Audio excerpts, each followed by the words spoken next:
I think it really depends on you as a person and also what kind of support you have. Yeah, it's interesting. Is now a good time to quit one of the most successful builders in Utah County and go to a resale business?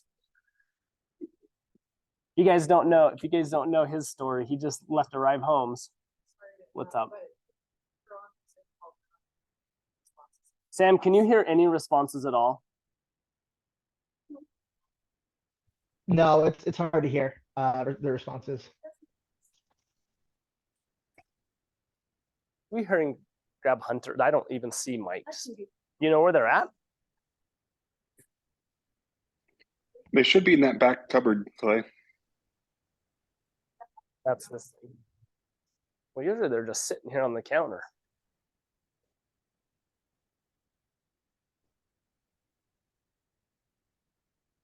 Got one. Yeah, I got one. Testing, testing. Sam, can you hear that if we use a microphone? Awesome. Awesome. Yeah, so I do want to just pick on you for a second, Parker, and okay, you can just, my question for Parker, because I think there's something valuable just to see some courage here, and I think it does take some courage, but ultimately, why leave Arrive Homes, who is, from an outsider looking in at least, very successful, inventory producing, handing listings to you. Yeah, your commission split is rough because you're a new construction agent, but you've got somewhat of a consistent pipeline. Why leave that and go into resale? Yeah, because I mean, I'd been there for a few years, so I had the system down pretty well and felt pretty comfortable. And even when things were slow, I knew I could still get deals. Ultimately, I just felt like it was my chance to grow my skill set and just wanting to build something of my own, I guess. And a few reasons of why I picked this timing, I guess. One, I'd sold a lot of spec homes, and so they take like half of your commission if you leave a new build that's still being built. And so I didn't have as much as the golden handcuffs on, but even bigger than that, I found this to be a good opportunity, just hopefully gain as much market share as I can before, you know, at some point interest rates are going to go down. We don't know when, but when that does happen, we know that there's still a lot of demand here in Utah. And so my plan is, you know, I still want to kill it right now, but hopefully gain my market share right now. And then when that opportunity comes, I'm positioned well to go for it. So what you're saying is we already had pent-up demand. High interest rates create more pent-up demand. And so when interest rates come down even a little bit, that maybe, just maybe, there's literally a pot of gold at the other side of this hump. There is absolutely. I got into real estate thank you, by the way, for sharing that, because I think that does take courage to leave a builder and go on your own. But for all the reasons you just mentioned are very true. They're very real. And it's not going to be easy. But blazing your own trail is why I think most of us are here. One of my favorite things that Keller Williams did recently is about 2 years ago, they changed the slogan to "Where Entrepreneurs Thrive." And I love that because I similarly was getting into real estate specifically because I didn't want, I can't even remember. They would oftentimes say we're an education and coaching company that happens to be in real estate, which it still very much is. Like, you look at our training calendar and it's like, it is just because it's agent centric. KW's philosophy is always, it's all about having the agents be the value proposition and not the brand. Whereas C21, Remax, some of those others, they're very brand focused, where like they'll pay for billboards and Super Bowl ads and stuff because their philosophy is very much people will choose the brand before agent. KW says, screw the brand. Like, we're a dumb name anyway. Keller Williams, like 2 old men's last names. Like, it's all about being agent centric. So there's no billboards, there's no Super Bowl commercials. It's all just like conventions, training, education, all of that. Because at the end of the day, the philosophy is that people will choose you before they'll ever. I have family members that have still, after 17 years in this business, don't even know what Keller Williams is. Like they're just like, oh, Clay's a realtor. Like they don't know, they don't care, and they shouldn't. Like it doesn't matter about the brand. It matters to us because that's where we want to get value proposition and make sure that our split's getting us some value. But to the customer on the side of the road, they don't care so much. And so I think obviously I agree with Kidowie's philosophy. But yeah, where entrepreneurs thrive. I thought that was fun because when I was a UVU student, 21 years old, working a job, I was a tile setter. So I was the guy laying tile in your bathrooms. And I thought, boy, this isn't really the life I want to live. Like I want to go do something, but I didn't really have clear direction in my college classes until I took a class that happened to be the real estate hours for the test. So I decided to take the test and become an agent. And I realized real quick that real estate is the backbone of so many industries and so much of just entrepreneurism in general starts with real estate. And so I got pulled right in, and the rest is history. It's been awesome because I am my own boss. I am running my own business. And I can feel like there's not a limit to me. So some of you have jumped careers, some of you have changed things, probably because you felt held back to where you were at beforehand.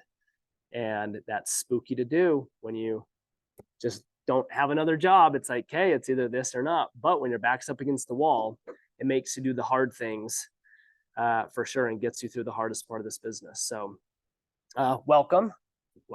Remind me your name? Oh, Jill. Okay. Yeah, you were on Zoom. That's right. Guys, Jill is in the house. So now we can really get started. No, we're started. This is important. Ignite session 1 is a little bit more casual, as you guys will see. Because I do want to make sure you guys get up on the right foot, and we tackle kind of the most burning questions, which is why I love the fact that this is connecting with your market, because the market does matter. I got licensed on January 3rd, 2007. So those of you that have been around for a little while, like think back to 2007, the greatest year in humanity's history, because our so many things happened in 2007. The iPhone was created in 2007. But also, this is totally a tangent, but 2007 was the year that the thing that will wipe out humanity was invented. You guys know what that is? It wasn't COVID. Ooh, the first cloud computing and the birth of AI started in about 2007. Yeah, the destruction of mankind was born that year. But I got my real estate license in 2007, and I had seen nothing but the bubble. That's what they called it back then. The bubble, the 05, 06 was a huge bubble, very similar. And I'm sharing this story because you guys are January 3rd, 2007 right now sitting in this classroom.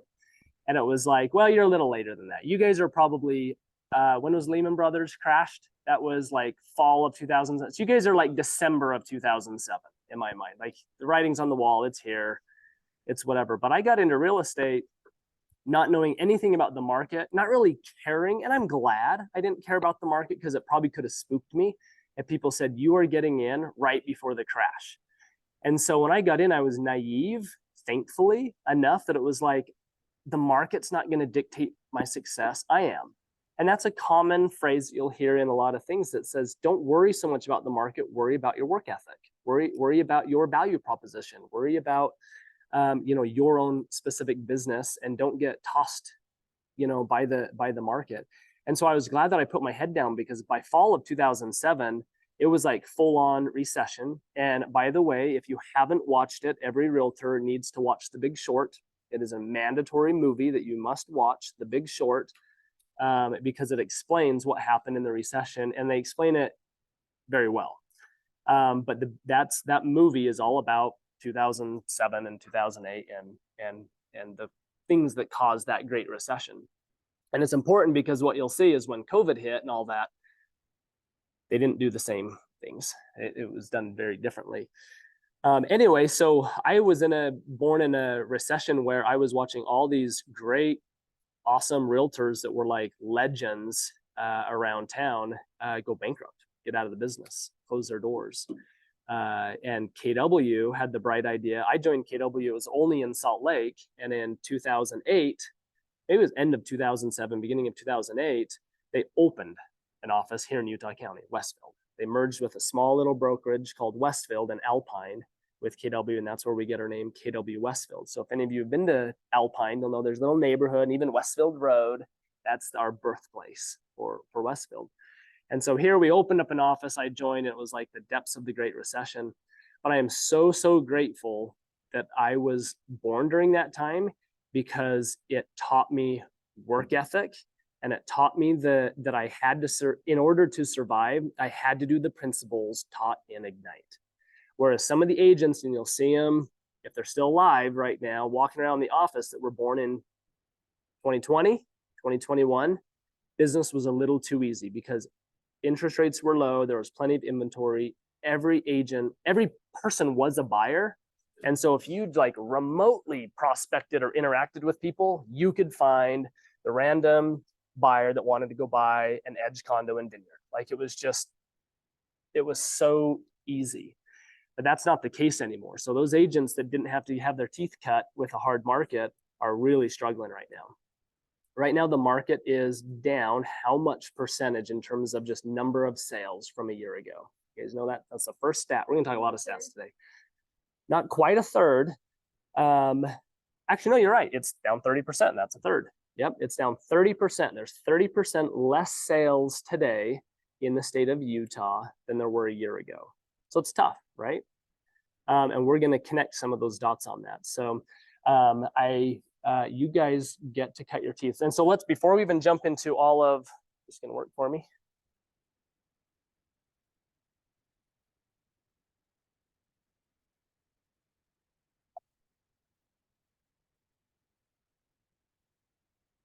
Well, I'm realizing that the laptop and the screen is not the same screen.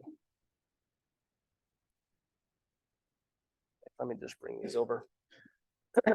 So before we connect with your market, I want to jump right into what we're talking about, which is what Sam said and what you said about what are these activities to survive in terms of lead generation.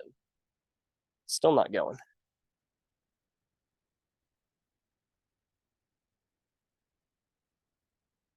Okay, is it this remote? Shouldn't be this hard.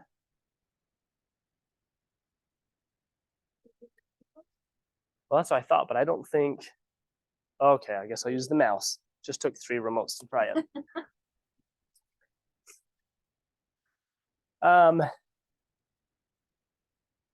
Well, let's maybe, because I want to get right into lead generation. But first, let's just do a quick brainstorm session on this number 4, define your value. I think this is one of the key topics that you should start your Ignite session with, and just at least understanding a few basics. And so I want to pick on you, Jill. Realtors have been around since the beginning of America, since the beginning of property rights and transferring title with deeds. This profession of realtors has been around. In today's day and age, many people have said technology will replace the realtor. They're not needed anymore. We don't need us. Why are you valuable to your friends that want to make a real estate purchase or sale? Yes. And there's no right or wrong answer. I'm just genuinely like, what value does a realtor have?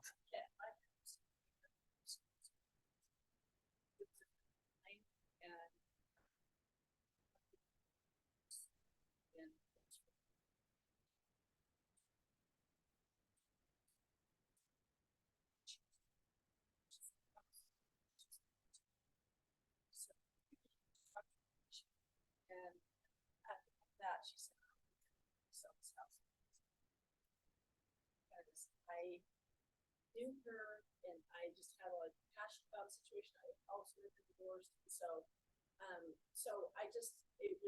that's why, because she would have probably just stayed in it until it foreclosed, and now she walked away with a lot of equity, and so not, you have all these because it's a human touch that people need.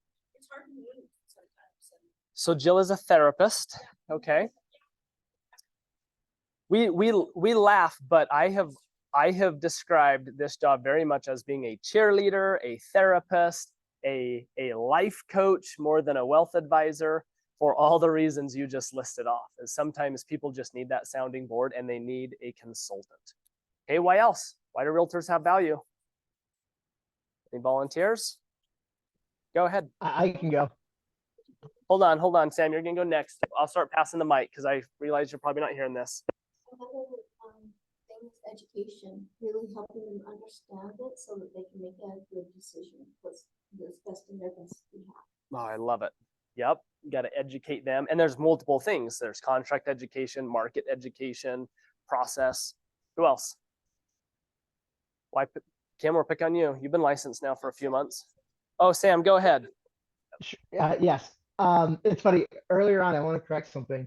So I did the commercial leasing for 2.5 years. It's very successful in that, but it's very different when you're just talking about a term of sales. So I left that career because of the things you had mentioned before, like there was a cap, right? There was a cap on commission I can earn and everything. So exceeding what the client had for me each year didn't yield more money. And so that's why I came over to this. I just wanted to make sure I made that clear when I was earlier. Like I just, Awesome. I don't know if I did. Anyway, what I want to say though is that when I was driving up to Idaho, you will see those billboards. Cut out the middleman. You don't want to sales. Sales agents, realtors want to charge 30 grand off your house, and you can do it yourself. And doing research, they'll be like, oh, you just need access to the MLS, and you can do it. So there's this attitude that we're not necessary in some people's eyes, that they're quote unquote smart to go without a realtor.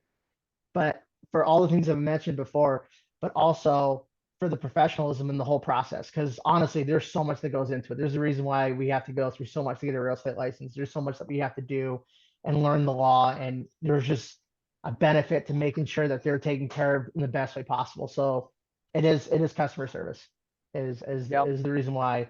And it will be that, I think it was mentioned earlier, I couldn't hear everything, but mentioned earlier that it's that push that they need. Because I think that's why salesmen exist, is because it will provide an opportunity for people to do something that they normally wouldn't do themselves. So Awesome. Yeah, we love the homie billboards, right? I would love to speak to that. Amy Erdman, are you on Zoom? She hates it when I pick on her. Hey, Cam Kusick, you on? Oh, I'm on here. Oh, Amy, I've got a really important question for you. Are you holding a kid or can you answer? I am not holding a kid. Awesome. Hopefully I can answer. Oh yeah, your kids are in school, so you shouldn't be, Yeah. unless you got a sick one. Nope, we're good. Jill really wants to know, why should somebody pick you as their agent over Homie? Oh man, so many reasons, right? Who wants to know the answer to that question? So I have a medical background. I was in medical for 16, 17 years before I came into real estate. And I always think about this. Everybody, they get a cold or something and they want it fixed, and they go to a doctor and they always complain about how much doctors charge but they go there because they know what they're doing. They went to school for years, they're practicing medicine, and it's the same idea. I mean, this is the largest purchase that they're probably going to make in their lifetime. Like, this is a big deal. So it's so important that you have somebody that's experienced and been following the market and can help you with that advice to help you with the largest purchase you're going to make. So I don't know. That's why it's so valuable for me. Does it sound like Amy's had to answer that question before? Amy, you nailed it. You nailed it. I would hope that all of you would get your own unique answer to that question. Demonstrating the example of professionalism using the medical space is so easy and perfect to do. I was in the Instacare last night, as you guys can hear my voice, because I thought I have COVID. I don't. So, but you still shouldn't kiss me. Sorry, guys. But the same thing, I just paid $200 for some random doctor to tell me I don't have COVID. That's like, that was so painful. But guess what? I'll probably go back next time I have some sickness because I need that expertise and I need the diagnosis. And I think Homey it's not a bad business. And I hope you guys don't go around saying, oh, Homey's garbage, Homey's garbage. It's the right business for a right people. So first of all, get clear on the do-it-yourself business model. There's a lot of brokerages out there. When I got into the business, back in 2007, the big one was Assist to Sell. There was also another one called Help You Sell. And these were $500. We put you on the MLS. They're still around, by the way. But Homey just has the VC money to have a marketing budget that is just a behemoth. Nobody spends more money than Homey in our space. And so they're nothing new. They're actually quite more expensive than Assist to Sell. They're what, $2,500 or whatever, throw you on the MLS. And yeah, they've had billboards for years now that say, don't hire a realtor, hire your thumbs. It has like an app, you know, whatever. I'm like, haha, real clever, whatever, kind of interesting. And there's a few people out there that are capable and whatnot, that they can have a successful transaction just fine using Homey. And I think we all just need to acknowledge that, yeah, that's out there. However, it's not for everybody. And there's a reason why Homey's market share is less than 5% here in Utah. It's for how much money they pump into, it's not a huge market share for what they have. It's a small fraction of market share. And that's probably about right. There's plenty of people out there that sure they can use the throw it on the MLS and we'll do our own showings and we don't need counsel, you know, it's a DIY. But that's not the majority. The majority of people certainly value and will find a more successful transaction, not just in experience, but literally in money by using a full service broker. And I want you guys to put on that hat for a second and answer the question. I guess I don't need to use the microphone, do I? What's our average purchase price in Utah or Utah County? A little bit more, but let's use 500 to be super safe. Let's say we're just in the condo market right now, because we're about I think we're about 550 right now. What's 6% of 500 grand? 30. Come on, guys, you know, 30 grand.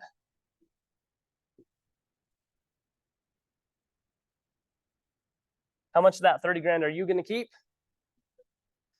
Usually half, because you're going to offer half to a buyer's agent. But in a seller's mind, they're paying 30 grand, even though you're getting 50. So you can argue this either way.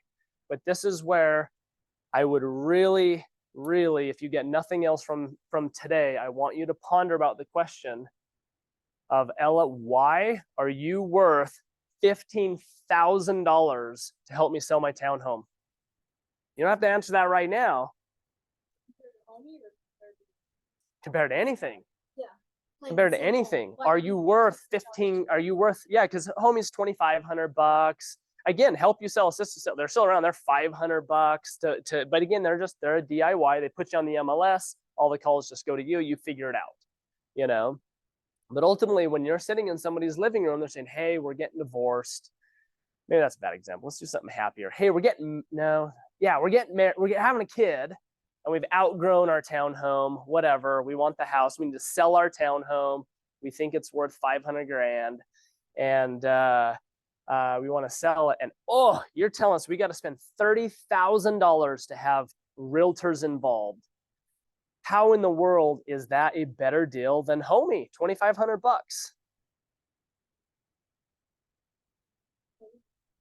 I want to hear it. I want to hear it. Here's the thing. I want all of you to have the answer, because this is question one. Because when you're at that party this weekend and someone says, hey, you're in real estate now, that's exciting. Especially when you're like brand new, everybody wants to talk about it. It's like, you got licensed, you're in the business, like, holy smokes, like, that's great. Like, oh, but the market sucks right now. Like, and with the market sucking and with Homey out there, like, why in the world, like, are you really going to be able to convince somebody to pay $30,000? Oh yeah, we're not even into that stuff. This is just the realtor value proposition. Go. So with the homing analogy, there's just sort of like doctors and stuff. What's yours? I've seen Amazon compared to a small business. I just got into rock climbing, and I was thinking, I don't really want to buy a harness on Amazon because that is what's controlling my life. So I bought one from a small business who I knew like had to do. So I'm thinking, in compare homing for my proposition, because I'm a new agent, and you spend so much time, like, oh, it's really, I'm really doing finding home, because that's all I want to do. I don't know what it's like to be an agent for homing, but I can imagine that when you're putting probably this is all I want to do. I love it. I love it. So should we pick on Scarlett since she's probably the youngest licensee? During the test, did you learn the word fiduciary? What does it mean? It means that you are somebody they can trust. Okay, so trust, there's a key fiduciary word. What else? That you're there for them and for obedience, no matter what, and confidentiality. Awesome. And you said something key. You are there for them. Fiduciary is something I want drilled in every agent's brain because this is the big difference between Homey and what we call at KW full service brokerage, full service agents. Fiduciary is when you have their best interest in mind above not only your own, obviously, but above the buyers, above the other competing parties that you represent their interests. Yeah, add to it.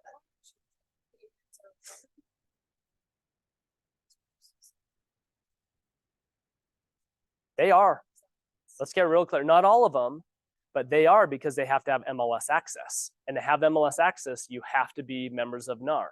So they're supposed to have the code of ethics, but Homey themselves will say the reason we're only $2,500 is we are transactional. They are a transactional-based business, not a fiduciary-based business. And you might get a little insight here there, but I've talked to, I wouldn't call them friends, but I've done enough deals. I've gotten to know some Homey agents, and it is very much like multiple transaction coordinators. They're just processing, but to have that moment and say, hey, is this actually a good idea? They're not going to answer that question. They're going to say, well, you decide that and tell us what you want us to do. We're just transacting and coordinating your transactions. Yeah, totally. Are interrelated, because again, back to why should somebody pay me? Because hopefully you're going to educate them from start to finish, making sure that pictures go up online. I mean, let's face it, we've all seen pictures online that shouldn't be there as far as the house. Yep. You're like, are you kidding me? So educating them why it's important that their yard has to look good. You just have to look to making sure that they are on that. All of those things potentially, if you've done it well, even in a market like this, we're still hearing people getting over list price. Mm-hmm. Or even list price. I mean, sure, some go under, but the whole idea is to help them get the most value and also to listen for what is their primary reason that they want to sell the home and see that need is being met also, even price isn't it. Mm-hmm. Yeah, you just hit, oh, go ahead, Cam. Why do you guys sit so far back? You don't want to get sick? No, I got tested last night. I wish I did because they have a pill now that you can take to kill coronavirus, but I don't have it. It's just a cold. Sorry, guys. Hopefully I feel okay though. So hopefully I'm not spreading it. Anyway, I've had my license for over 2 years, and my own brother used Homey over me, and he regrets it. He's like, they didn't negotiate pricing or anything. He's like, I wish I would have used an agent like you because I know that you can help negotiate prices. Like even if an example of $500,000, I said, hey, I want to list my house for $500,000. I paid $2,500 to Homey. I said, let's list it for $530. I still pay that for that $2,500. But if you are listing with you and it's actually worth $560, you negotiated or you were able to list it for a higher price and actually been a consultant, I don't really care. I've made a lot more money on it, but Homey, they just weren't really looking out for me. They just say, hey, he said, run the transaction and call it good. or we're more of consultants in kind of living or using that same, or wanting to use that same client more in the future if you're more of a consultant and building that relationship. Awesome. Awesome. Yeah, you guys are all hitting the same points that I hit. First of all, when a buyer asks me, Clay, why should I hire you, or excuse me, a seller, why should I hire you over Homey? The first thing I always want to clarify is, well, how much commission are we actually talking about? Is a BAC still paid when you hire Homey? Yes. So we're not talking about 30,000. We're talking about the difference between $1,500 and $2,500. So what's the difference there? 12,500. Talking about 12 grand-ish, right? So we're 12 grand. So let me ask this, Mr. Seller. Do you think having an in-depth price analysis, not on the overall Utah market, not on the Utah County market, not even on the North Utah County market, but on Vineyard specifically, knowing the sales, the pending contracts, and the active listings that you're competing with, and whether they stink like cat pee or not, will help us determine how to properly price your home. That'll be valuable, right? Great. Next, I have a marketing campaign that's as best as it comes, because we know that the buyers right now are not just homegrown here in Utah, even though many of them are. They're coming from out of state. Do you even know where they're coming from? Where do you think they're coming from? Say California. Great. LA County, you're right. LA County specifically is our #1 feeder market. But who's a close second? Mr. Seller? You know who the close second is? Who's our second feeder market to Utah County? Orange County? No, Orange Coast is Orange. Nope. It's Mesa, Arizona, Scottsdale, Phoenix. It's Arizona. They love Utah County. And so knowing those markets, do you think that matters when it comes to marketing? When people make offers and they want to negotiate, and they walk into your property and they see that you're neatly staged, you smell good compared to the cat pee, do you think that might add a little value to their offer? Do you think having a realtor that answers his phone on Sundays could help you get a better offer?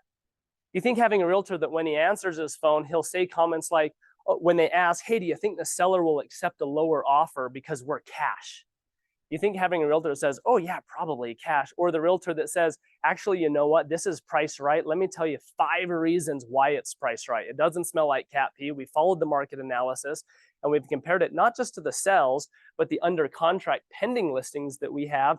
And oh, by the way, we're offering seller financing. Do you know what seller financing means? It means that instead of tying up all of your cash in this deal, we'll actually let you secure this at a 5% rate instead of the high market rates. Do you think having a realtor that understands those things will get you a higher offer? Maybe even just $12,000 or more?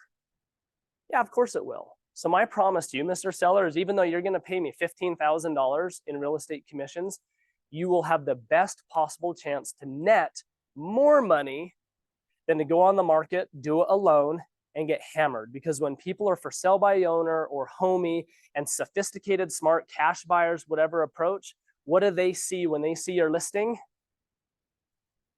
Prey. And they're going to be a predator on you. And why? Because I do it. When my buyers are out shopping and we see a Homey listing, I salivate because I know I'm going to get the best deal for my buyers, because they do not know what they're doing, and they're not going to know what hit them when I get my inspection report and I try to negotiate thousands and thousands of dollars for GFCI switches in their bathroom that only cost 99 cents down at Home Depot or whatever. I do that all the time, right? And so I just want to demonstrate to my sellers that, hey, knowledge, education. Well, let's back up.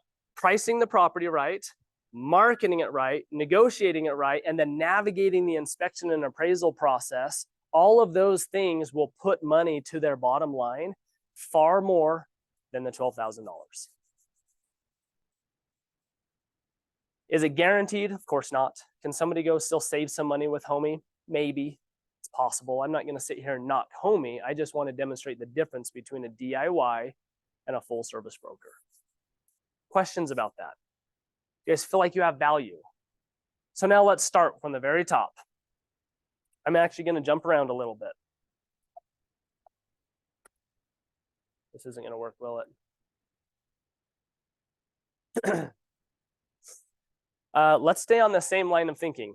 Market data. Market data was like one of the key things, and then we're going to end with lead generation, because I know you guys want to talk about lead generation. I might need...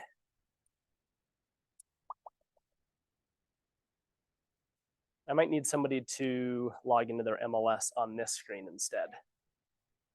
Yeah. Well, let's talk first. Is our market good or bad? Good job, guys. You didn't fall for the trick question. Sam almost did. Just kidding, Sam. The market is not good or bad. There's no such thing as good or bad markets. They're just simply different markets. When somebody asks you, which is inevitably going to happen, and you should practice your answer to this, how's the market? How would you respond? Let's get a response. What is it that you want to know about the market? I just want to know how it is. Well, it depends, are you buyer or seller? Ooh, so she says buyer, seller. Okay, so you can go down, you can get more specific. What else? How do you answer that question? How's the market? You're at a party. You're at a party. People are It's just great. talking. Say, so we're at a party, it's great, absolutely, are you ready to invest? What are you looking at doing, buying, selling, because whatever way you're looking at it, there's a way to make it work. Okay, that was good. Anyone else want to add to it? How's the market?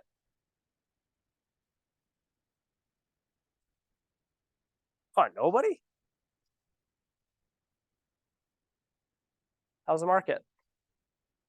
It's an interesting market right now. We've got a lot of options out there and we've got, prices are dropping right now. So if you're looking to buy, then, there's a lot of different options that we can look at, whether it's a great price or we can look at seller financing. Have you heard of that? Let's go down that road. Awesome. Anybody else want to add to it? How's the market?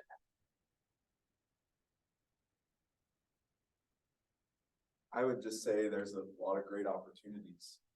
Because then that kind of because the media right now is really, doing what they're doing, getting people scared. So I would just say there's lots of really great opportunities that this market brings, and then we can kind of go into that. Awesome.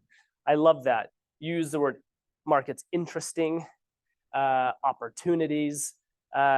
These are all awesome. I think it's very important that you guys don't become the echo chamber that the news becomes. It's such a loaded question. First of all, yeah, most of the time people are asking that question to be polite.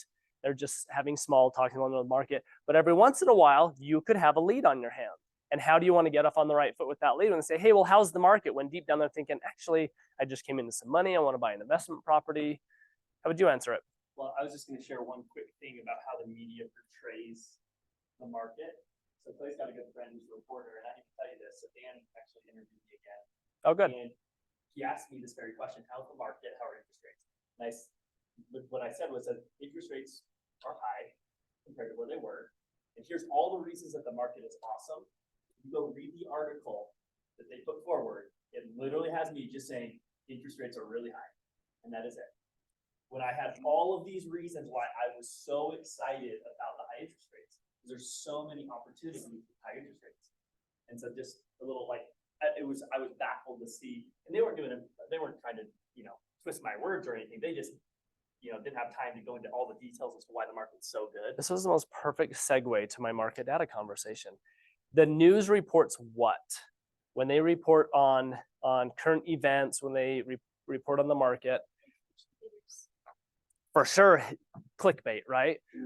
But it's always, always, always, we'll go national here. It's always on outliers. Like the news never reports, guess what, guys? Traffic was normal today. Unless it's bad every day and that's an outlier. Like they don't. They always report on everything that's an outlier. And so out of everything you just said, he's probably like, well, all of that just is like, yeah, there's opportunities, there's this, but what's the outlier? But rates are high, right? And it's an attention grabber, it's clickbait, it's all those things. So we have to be careful when people say, how's the market? Let's talk stats, whatever. That the first thing most people are gonna see is like the very broad national news that is always the outliers, right? And so at the national level, how's the market? Slow. What other words do they use? Bad, scary. You'll even hear words catastrophic, recession looming, It's what? It's gonna get worse and worse. And could it? Absolutely. But what is it? So this is where I want somebody to log in on the MLS. I want to do a study. Yeah, do you actually mind driving this and logging into your MLS? Because I want you guys, this is kind of the meat of this class. And this is the connecting with your market part. There's national, Utah, Utah County. While he's pulling it up, let's actually just do some housekeeping real quick. Your realtors now, where do you get your data? CNN, Zillow, MLS, or NAR. There's a lot of different places. I would highly recommend the MLS be your primary source, your secondary source. KW as an office, we always provide monthly, usually quarterly are the best, the quarterly stats, because what we do is we have the MLS data, we have some internal data that's interesting. We also have, what's really fascinating is we will grab the Ivory Boyer Group's data. And if you guys know the Kemsey Gardner Institute, that's the University of Utah's real estate department. That's where they have the MRED program that I did that we were talking about earlier, the Masters of Real Estate Development. You'll notice the news, the governor himself, Governor Cox, will usually get his data from the Kemsey Gardner Institute. But the Ivory Boyer Group, they have some great analysts that put together reports on permits, just on how are our permits here in Utah, how is our construction going, you know, the new construction, the land sales, things like that. These are all great sources. Know that you need to be the source. Notice that my news reporter buddy came to me /Hunter to get the news. That's perfect. One of the things that Gary Keller talks about a lot, and the reason why technology will never replace us as realtors is, yes, we're the therapist, yes, we're the consultant, yes, we're the fiduciary, but he always just says, you are the hyper-local expert in your areas. You should be the source of data. Right? In just a second. Actually, yeah, I want you to go. So first of all, you guys can pull, you'll get an email from the office. You can always ask Molly at the front desk or whoever, hey, I want the latest and greatest quarter stats, NAR. But for the sake of this class, know that let's talk about the source. If you go to the MLS, you say, okay, I want market data. Where do you go? Right here. I prefer rapid stats. So scroll up to stats, Hunter. Statistics. So we have this plugin called Rapid Stats. This is very raw data. It's awesome, but unless you're going to play around on a spreadsheet, it gets a little tough. So just go to Rapid Stats and let's dial some stuff in. That stuff you just looked at is going to answer our first question, but Rapid Stats is going to show it better. Hey, Zoomers, can you see the whiteboard okay? Should I turn it a little bit? I don't even know if you can see it on the camera. No, the whiteboard, it's too small. Yeah, it's pretty small. I'll just try to explain it as we go through. So when you get into the MLS stats, you're greeted with this overall dashboard, which can be interesting. Scroll down a little bit, but know that it's going to show you the entire MLS, which is more or less the entire state of Utah. Now, why do I say more or less and not the entire state of Utah? Who are we missing? Yeah, we're missing a lot of Washington County stuff. For the most part, we've got most of Park City. We've got 70, 80% of all the Park City stuff, but we are missing a lot of St. George data, but we've probably got 50 to 60% of their data too. So it's still a very reasonable snapshot. But for Wasatch Front, for sure, this is the source.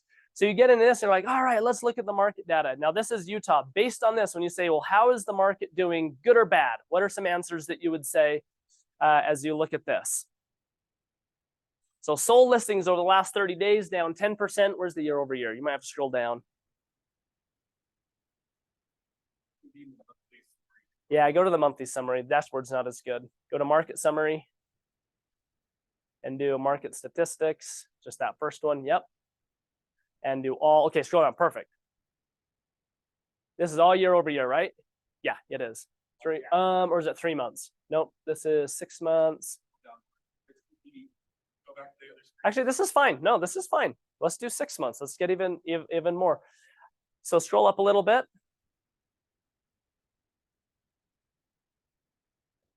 Yeah, this is good.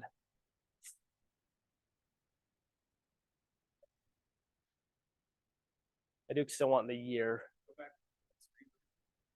This monthly, monthly local market. Oh, actually, I think it's the infographic. No, which one is it? The monthly local market, monthly metrics, or monthly housing. Yeah, let's try it. Let's try it. Scroll down, should be charts here right there. Is that it? Year-to-date data. No, but these are good. These are good because this is 2022 and year to date. But problem is it's not going to be a full. This is the 6-month average. The 6-month average. Hold on, go up. Actually, let's just use this for a sec. Let's use the year to date. That's good. So year to date, this is now obviously all of Utah.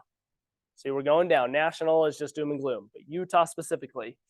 So when you see this year to date, you say, okay, you know, so new listings, we're down, closed sales, we're down 20%, median sales price down 6%. How's the market?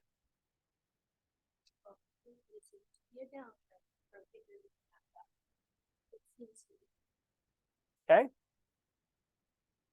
Days on market. Used to be 22, it's 53. Why is that important to a seller? Won't sell as fast. The days of selling a home in a weekend, do they still exist? Yeah, because I just did it last weekend, right? Lloyd sold in 5 days. Boom. Right? But for the most part, what am I telling my clients? I need 2 to 3 months. 2 to 3 months. Why do I always say higher than this? Expectations. Expectations. It's 2 to 3 months, Mr. Seller. 2 to 3 months. Right? So is this good or bad for sellers? It's okay. You can actually say it's probably not great. Right? Yeah, totally. They might have time to sit around, but ultimately that's painful. More time is painful. It'd be nice to do things a little faster. But this is Utah. And as you look at the normal stats, it's very easy to say, well, Utah's still kind of slow. Maybe we use the word bad for sellers. I hate using that word. And certainly it is a little scary, right? Okay, look at Utah County. Go back up to, if you go to market summary and market stats, that's usually the easiest one. Now click on county. Let's go to Utah, unselect all. Now I go to Utah. We're gonna connect some dots here. Yep, I think you refresh it. Let's look at some of these stats. Scroll up for a second. So listings are, let's just do the 6 month because that's kind of what we're looking at year to date. So we've got, oh, this is the 12 month right here, by the way. So we're down 20% under contracts. Holy smokes, look at that. There's 50% less home selling today than there were 12 months ago in Utah County. Whew, that's rough. Sold listings, this is the 30% number that I quoted earlier. Our listings were down 30% than a year ago. So there's 30% less sales than last year. Okay. Does that have a lot to do with homes being on the market longer too? Right? Is that No, homes? it goes right back here to here. There's less homes for sale. Why? Let's get that real clear. Your realtors, put on your economist hats. Interest rate. Bingo. If you guys didn't hear that, what she said is people are held hostage in a good way to a fantastic rate. Not only they say, hey, this house is uncomfortable, it's too small, it's too big, it's infested with cockroaches, but I'm willing to suffer through it because the prospect of getting a new home, yes, it's a lower price, but because it's a higher interest rate means my monthly payment will go up. Even though prices are down, the monthly payment will still go up if you move right now. So the pain has to be greater than the cost of that monthly payment to make a move. So people are not listing their homes for sale because they are held hostage to a really good monthly payment because they got the low rate, right? There's other reasons that people might say, but ultimately that is driving this funky market that we're in. Because in the Great Recession in 2007, 2008, what drove that economic downturn? Yeah, that was one of them. Poor lending policies. But what was like the main economic issue? Because they didn't raise rates. Why did people start? Yeah, why did they start foreclosing? Stock market change. Yeah, it was jobs, jobs, jobs. There were so many companies that were inflated with poor policies in this that our jobs started to trigger things. How's our job rate right now? Like some of the best it's ever been. We've got good jobs. That's why it's weird, because in the recession, that they're very, very different. In the recession, I was getting phone calls where people would say, I just lost my job, or I just got downsized, or I just got laid off. I can't make my mortgage payment anymore. Oh crap, what do I do? So we'd pull up this list. This inventory list was going up like crazy. There's so many. I have to say, okay, well, this CMA, I've got 20 active listings. I've got 1 under contract, and I've got 3 or 4 solds, but I've got 20 active listings. And say, well, do those even matter? Like that 1 sold. And I'm like, yeah, but we have to compete with 20 other listings here. There's tons of inventory. Everything's hitting the fan. Our house and stuff. Not a lot of banks calling those to do. No, it was strictly because people couldn't make their payment. They were losing their jobs. Our unemployment got really, really high. Or if they still had jobs, they were getting downsized financially. And so you had people that could not make their payment. Yeah. So didn't you have like a lot of investors though that? Tons. That was another issue too, is you had builders, you had investors that went crazy on the spec homes. There was a strategy right when I got in the business. I wanted to do it because I thought it was so cool. These investors would go into these Ivory Homes neighborhoods. They'd put 3 under contract. And at the time, there was an assignment clause in our Rep C that allowed you to assign the Rep C. They would also add a little addendum that says you give us permission to market the listing. So they'd go put an Ivory home under contract, it's under construction. It wasn't listed on the MLS. They would then either be a realtor or hire a realtor to literally put it on the MLS. This is during 2006, 2007. They'd find a buyer, assign the contract for $30,000 more, baked onto the next one. They literally were making 30 grand on a new construction sale with $1,000 earnest money is all they had. And they got that back anyway. Like, it was highway robbery. So when communities like Daybreak came out, they were kind of the first big ones to say absolutely no assignment, a lot more earnest money, and you had to occupy. You have to, and still to this day, you have to occupy in Daybreak for your first year. And they came out with rules. Right now, the default language in our Rep C is no assignment. You have to do an addendum to do an assignment. And the people are very leery of your assignments because they think you're wholesaling. That is the definition of wholesaling, right? You get a contract at a lower price. Before you even close on that contract, you get a C buyer to come in to pay higher. You make your margin on the contract, ideally without even closing it. Or if you do close it, it closes instantly. So your money is not tied up longer than 24 hours. So that's wholesaling. You guys hear that terminology. There's a lot of that going on. But inventory skyrocketed in the Great Recession, right? So this is very different. But somebody might say, hey, Utah County, like, this is fascinating. Like that is a news article in and of itself. We're just not selling. Is that good or bad? Boy, I don't know. I'll tell you who it is bad for. Who's our 20-something-year-olds?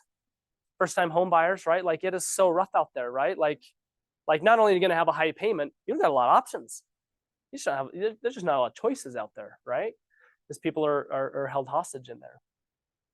So based on this market data, you can derive some insights, right, for your seller. But again, this is about maybe the news, maybe your Twitter feed might pick up some county data. But I'll tell you where everyone cuts off. Now let's go to a city. What city should we pick on? Should we pick on Vineyard since we keep picking on Vineyard? This is where the news never ventures. What did Gary Keller say? Realtors will always have a job if we remain true to being the hyper-local experts. Every one of you, especially as a new agent, should say, what is my market? And I don't mean Utah, I don't mean Utah County. What is your farm? What is your market? Where do you live at? You live in Provo? Great. How many active listings are in your market? No idea. What's the best deal in your market? Whew. See, that's one question I wanted to ask because you know, again, to try to truly farm an area, you have to have it small enough to be able to actually touch it enough to work it, but also broad enough that you can still. Yeah, and I'm not talking about farming like postcards. And there's classes on that, and I get that. But I would still say you should know your market, your specific like bullseye, and 99% of the time it's where you live, right? Because you interact with people. You're going to see them at the park. You're going to see them on the trails, whatever. Hopefully, you're kind of plugged into the community. You're going to interact with them. But know what your market is. So when somebody says, "Hey Cam, you live in Vineyard. What's the best deal in Vineyard right now? What are townhomes selling for? What's the average price of the condos over there at Edge right now?" You know those answers.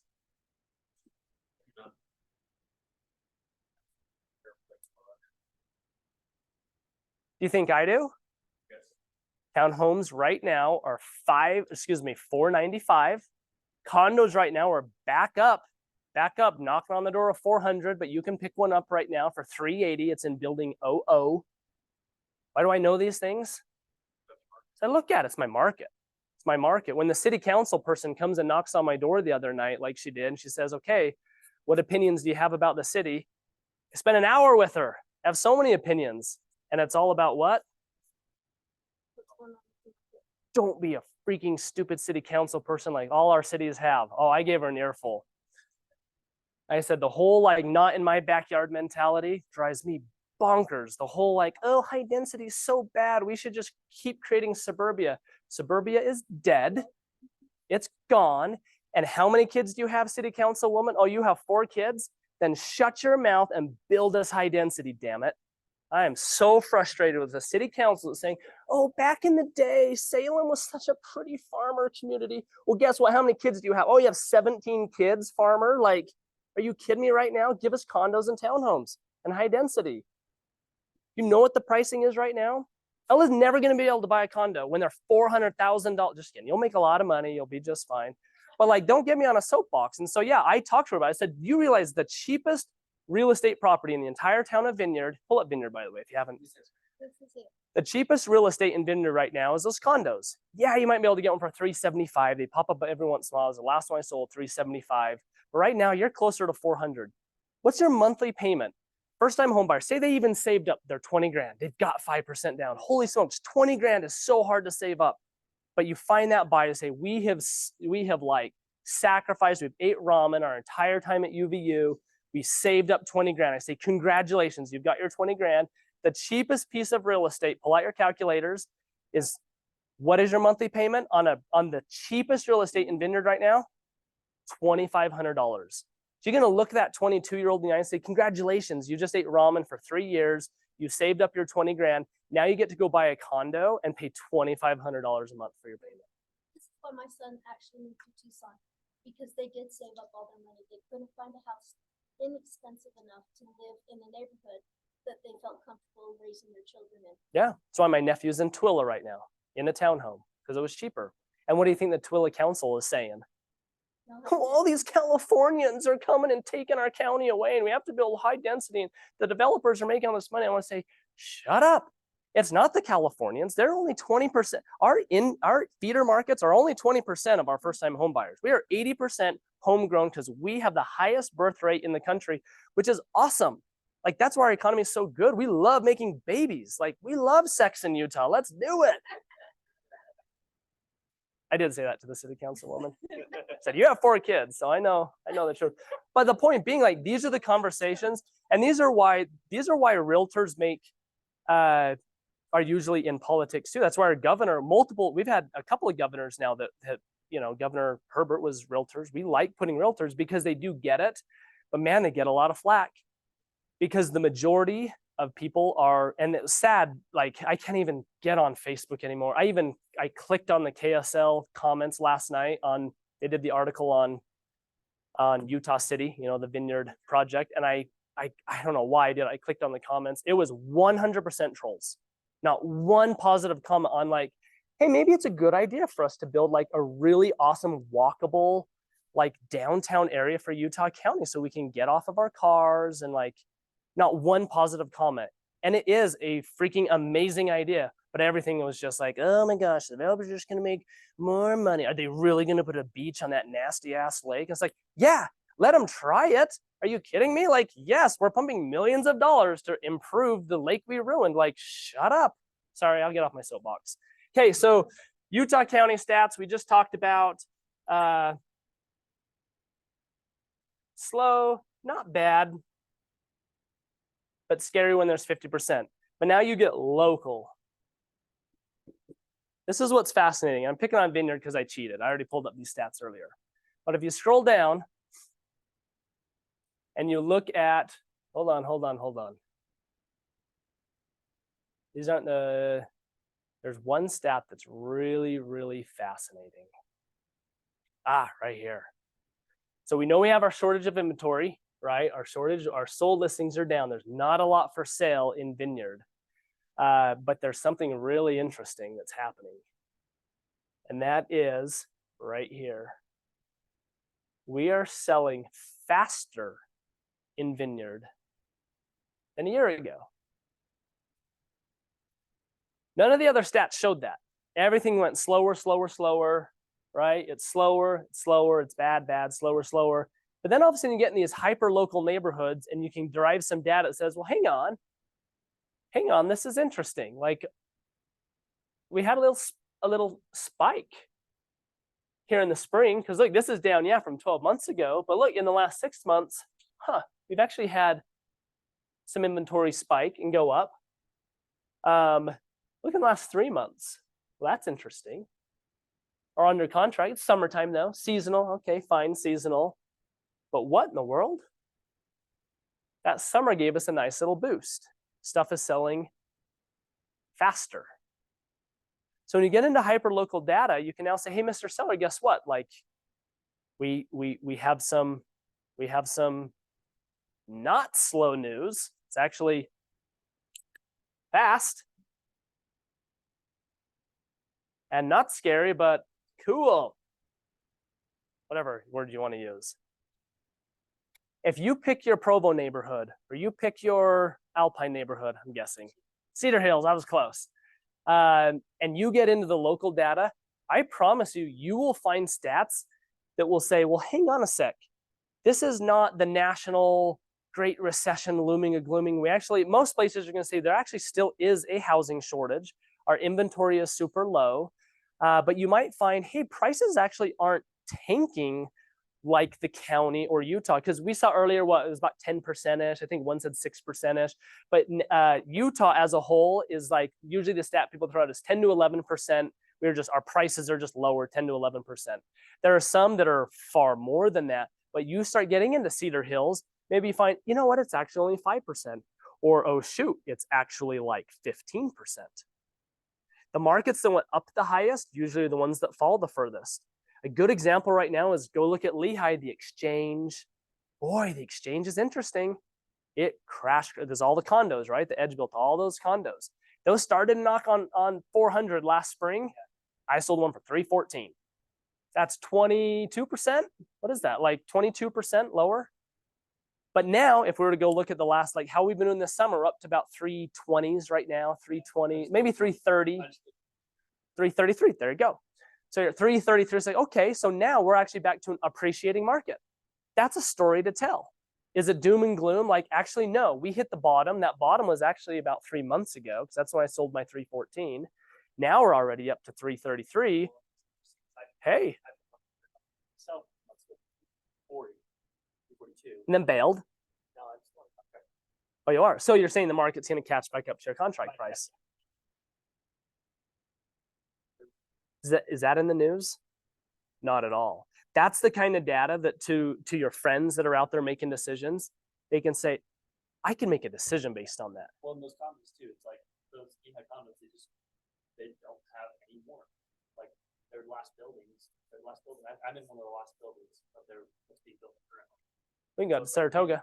Yeah, I'm just going to go to Saratoga. It's 5 minutes north, but yeah, I mean, so the point I want to make is, how do you demonstrate this market data? So my first assignment for all of you guys, and I'm going to give you a lot here in a second, is to identify your farm, identify your market, and then go to the MLS, go back to the normal MLS hunter, or I can do it, get out of Rapid Stats.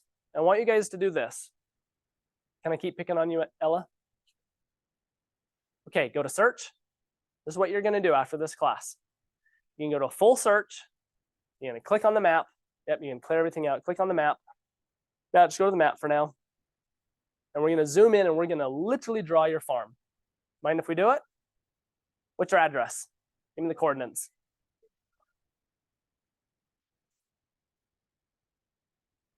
It's not too far from where you grew up. You guys are neighbors.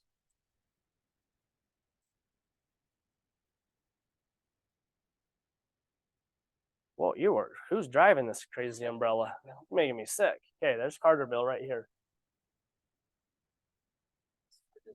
I know. Maybe switch to hybrid so you can actually see what you're looking at. Okay, now zoom out a little bit. You're too far in. So what would you call your market?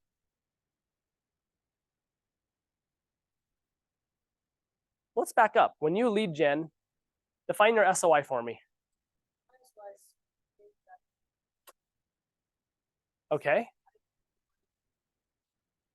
Okay. How old is your SOI? Your age? High school friends? Like my parents, that is on the mountain. So I'm not, I mean, I am talking to my friends my age, because I'm 30, so if my age are going on distance, so I'm talking to my parents. So We're going to define your farm differently then. Let's pick on your 20-year-olds for a second. Instead of doing Carterville Road and geography, get out of the map. We're not going to do a map. This is completely fine to do on farms. You've got a bunch of friends that are first-time home buyers. So let's create the first-time home buyer farm. So let's do active status. And let's do a list price, and let's keep everything under 400.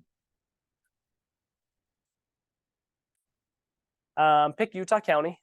That way we can get Payson and Santaquin. Why not? Just pick Utah County.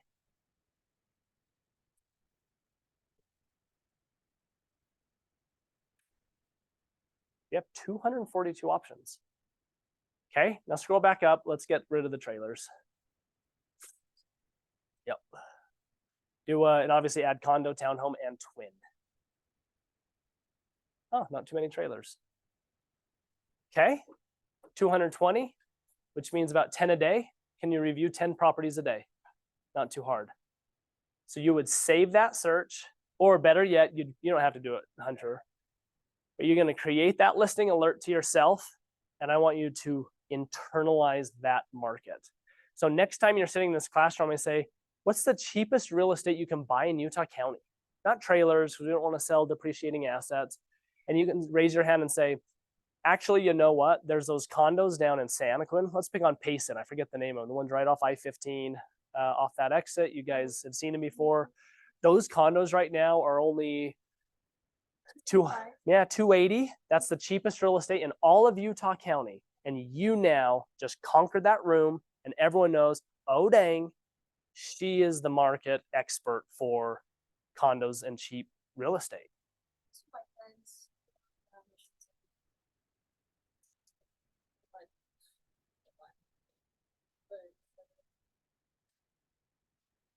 Yeah, imagine if you say, hey, I totally get that, but what are you going to go pay in rent? And they say, well, we're going to go pay $2,000 to Clay over in Vineyard in one of his rentals. And you can say, hey, well, I totally appreciate that, but did you know there's actually a condo in Franklin? Let's pick on that. It's a little ghetto in Provo, you know Franklin.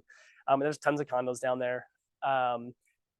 There's a condo down there, and if you guys don't have down payment, you can do a Utah housing loan right now. Your payment will be $2,300 a month, but you'll own, which means a portion of your payment's going to principal, and your mortgage interest is all tax deductible. So your tax return at the end of the year is going to be fatty, arguably less than $2,000 a month.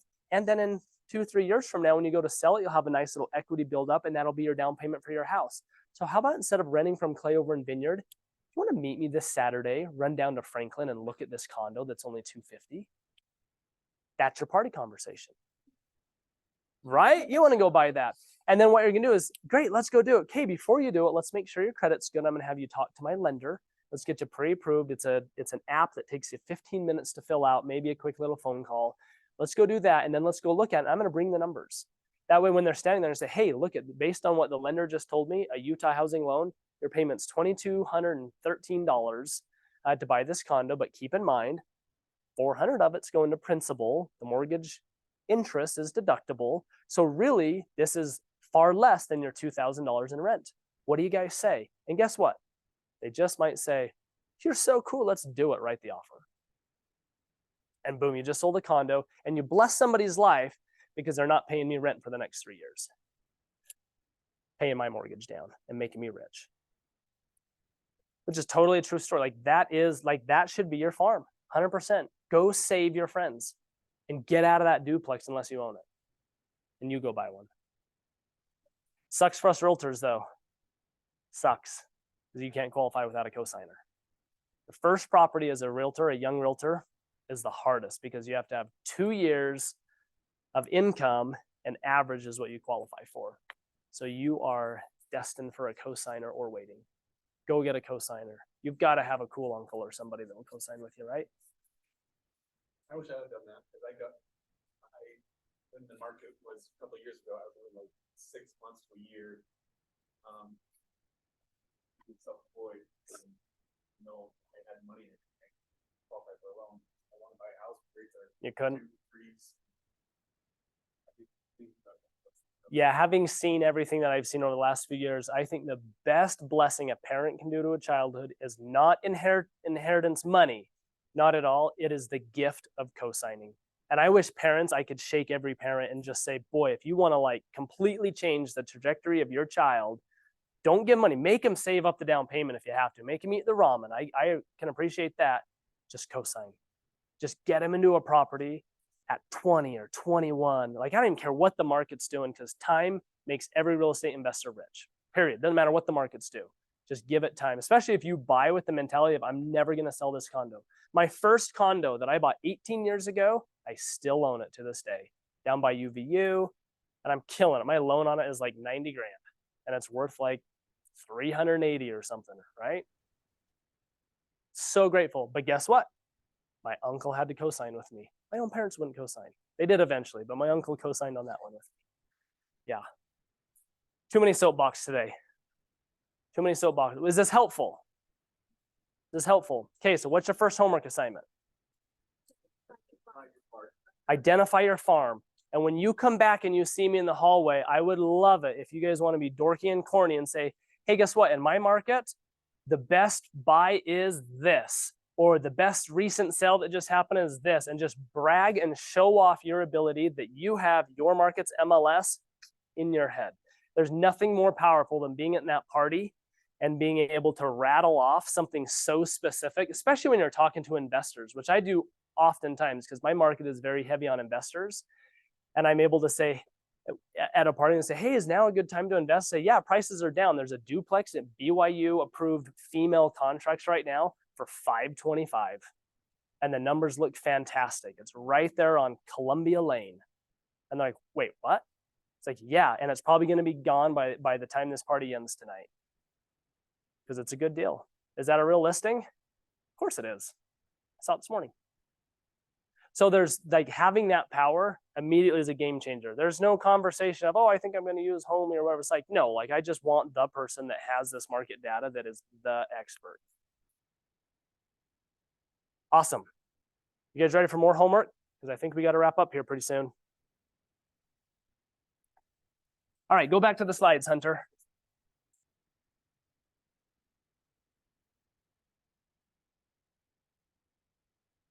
What's going on in your heads? Give me some ahas. What are you thinking about? What are some ahas from connecting the market to what you say and to connecting it to your clients? Let's just check in. MLS more. Yeah, I'll give you the tip on that. And that is I have not just one, but I have about 8 hot sheets is what we used to call them, but alerts set to myself for 8 a.m.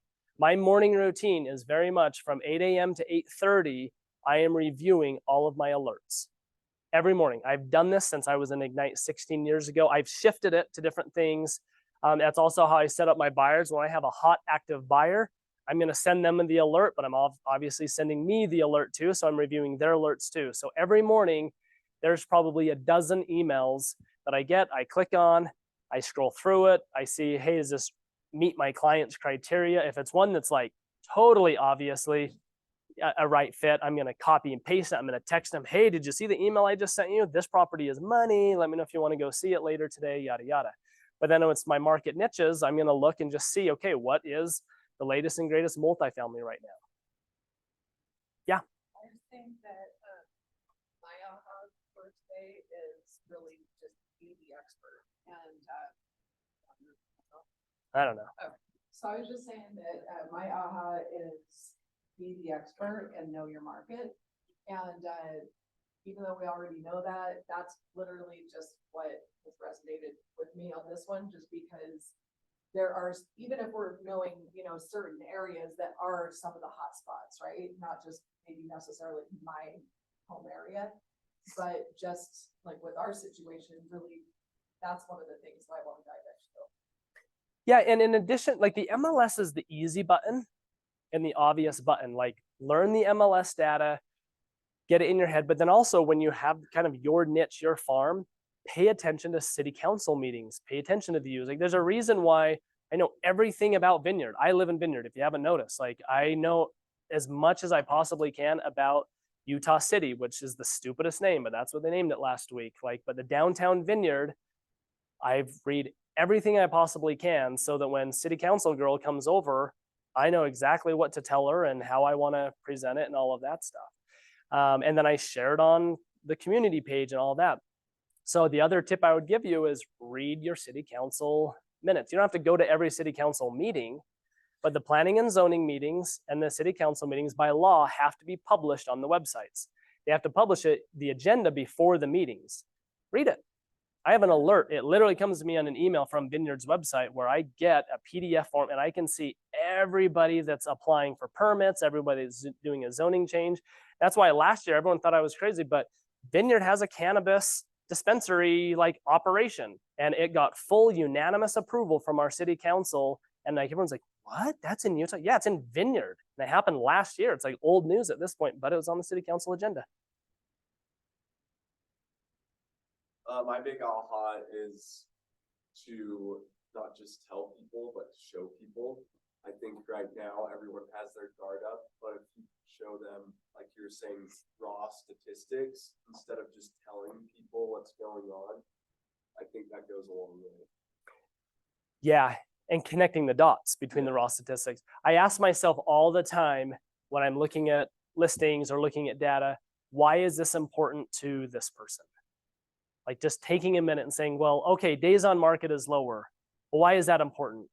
Well, because they're in a hurry. They just took a job transfer. They're already under contract and something to move. Like that's why it matters. Yeah, connecting the dots. What else? Yeah. Do they, on those city permits, does McDonald's have to tell you like where they're gonna go or like Walmart? You betcha. Okay. So they're on there? You betcha. They try to keep it a secret. So the grocery store in Vineyard, it's this big secret, and they're disguised under some random LLC's name for now. And so they'll find ways to kind of get around it, but we'll find out any minute. Yeah, we'll find out any minute. 6 months before winning. The what? Buffalo Wild Wings. Oh boy. Yeah, there you go. Yeah, usually they don't hide. Sometimes you'll have like a random weird LLC. Problem is Utah, if you really want to dig, you find their LLC name, and then you go to corporations.utah.gov and you can see who the manager is. Usually it just has a random person's name. And then you just look on LinkedIn and you say, oh, Billy Bob here represents Tesla. And it's like, oh, we got a Tesla dealership in PG. Like, good job keeping that a secret. Like, it's just, yeah, at the end of the road, at the end of the stoplight in Utah City. Do we have to keep calling it that? I mean, how did that get approved? I mean, I know you said everybody. You mean you don't want Utah City and Utah County next to Utah Lake in the state of Utah? Well, that's great. Yeah. Just, it's super random, but for my capstone, one of my classes in college, we actually did a project where we developed those 700 acres. It was just, and this was like just 3 months ago, so it's just cool to see all of a sudden, it's like, oh my gosh. So we came up with a way to. Yeah, it should have been like Wakara. Yes, Wakara is the coolest name ever. Do you guys not know Wakara? So you've heard of the Utes, right? The Native American Ute tribe. Were they up at like Salt Lake County? No. BYU should have been up there. Brigham Young lived up there. That was his turf. But down here, you had the Ute tribe that was mostly up in Sundance, where the ski resort is. They were up in the canyon, up Provo Canyon. But there was one of the Ute tribes was right on Utah Lake. They fished the lake. Still to this day, you can find their arrowheads along the shore of the lake. And they were the Wakara Utes. That was their name, the Wakara tribe. I know. It's like the coolest story. And there's like, we don't like ever give a nod to them. And they were like totally traded and were friendly with the pioneers and all of that stuff. And they worked together. And then eventually they just blended in with society. And who knows where they're, where all the Utes nowadays are. Not a whole lot of them left, but it's a cool story. Cool story. So yes, I wish it would have been Wakara, because that was like a total nod to the Native Americans on the lake. Okay, you guys ready for more homework? More homework. Of course. We're gonna end this class with a few minutes talking about the fastest way to a paycheck, because I know you guys are all just so rich, you don't want paychecks, I get it. But for anybody that actually wants to go make some fast money, we're gonna do a few tips. So the first thing that I want you guys to do to get a paycheck is to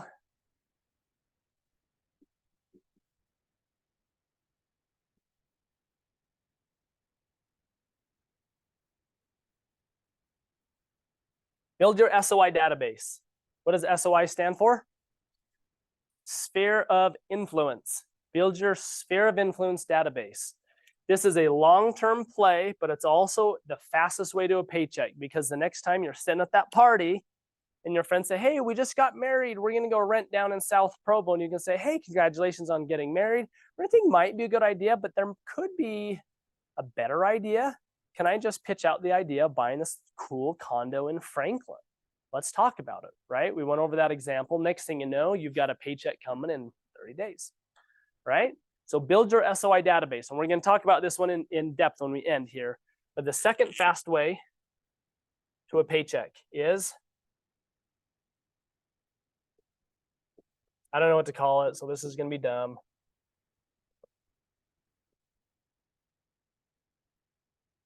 Eat the scraps of busier agents. It wasn't my very first, but probably my second, maybe third paycheck in real estate was me offering to open doors for a busier agent that went out of town. So you're gonna eat the scraps of busier agents, meaning open doors, do open houses, assist, any way you can. The fastest way to find these are two places: the Facebook group, the Westfield Facebook group. I guess I should do Facebook group, and now WhatsApp.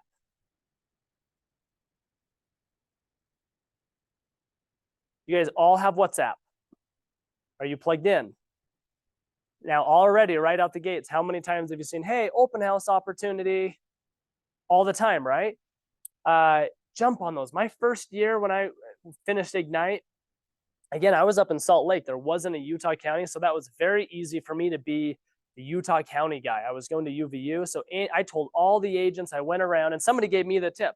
They said, hey, if you ever have to open a door in Utah County, I'm your guy.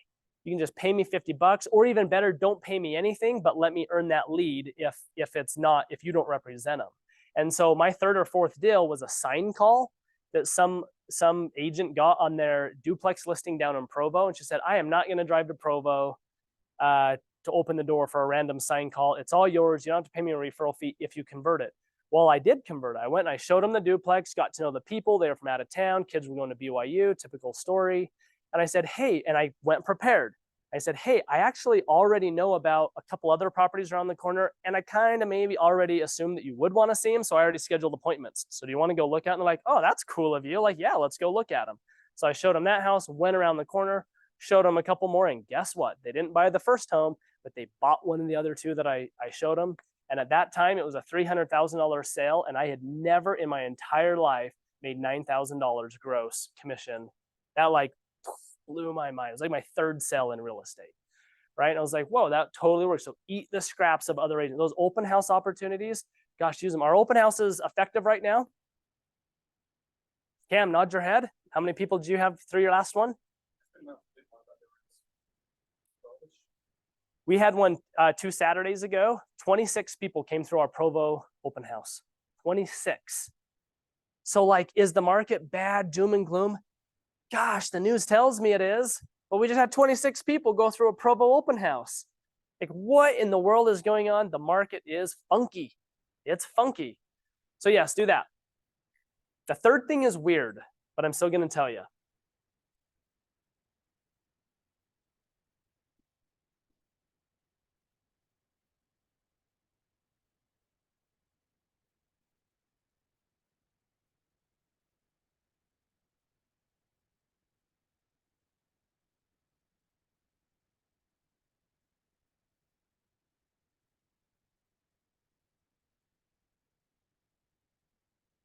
You guys understand this? Zoomers, you probably can't read it, so I'm going to read it to you. Pretend with permission to have inventory so that you can get sign calls. What do I mean by that? Pretend to have listings with permission, very much with permission.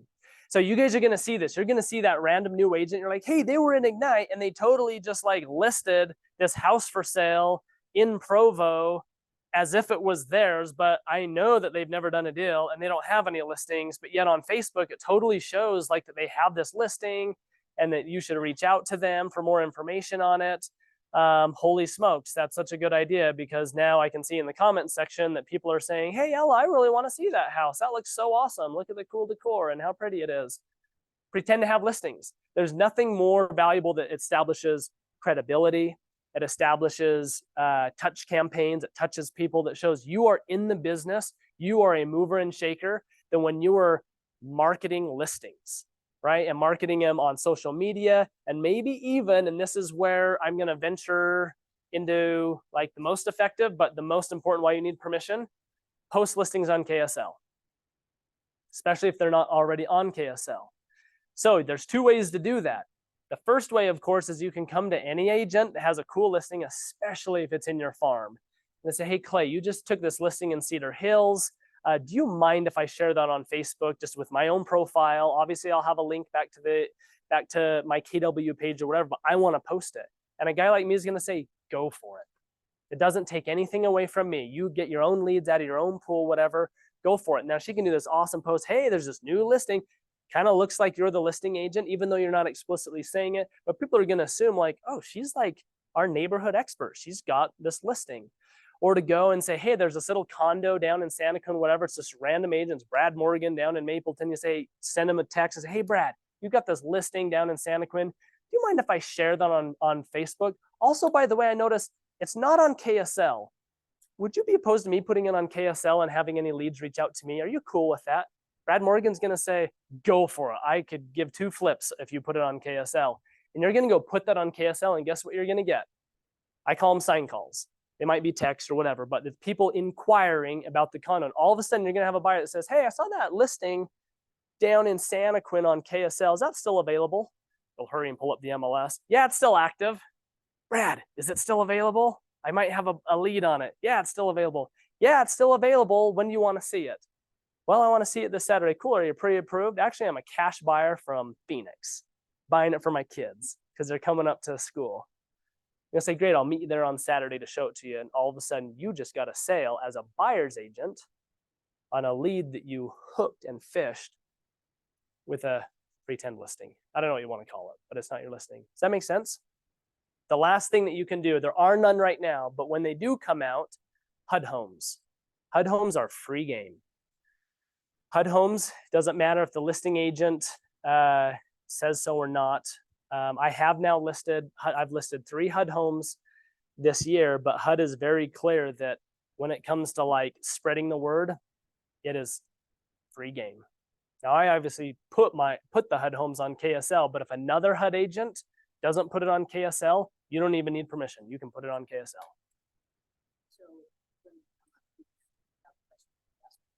Right. Yeah.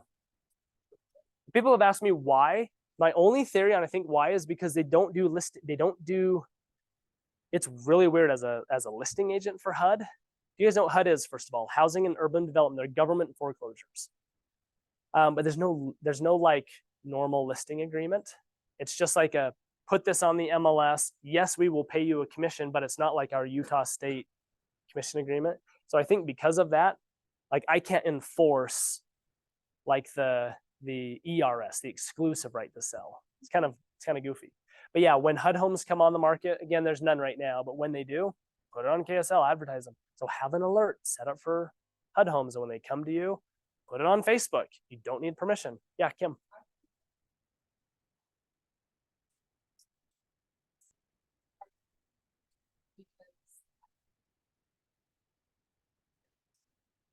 What you're saying is you've blown a Saturday afternoon, wasting time.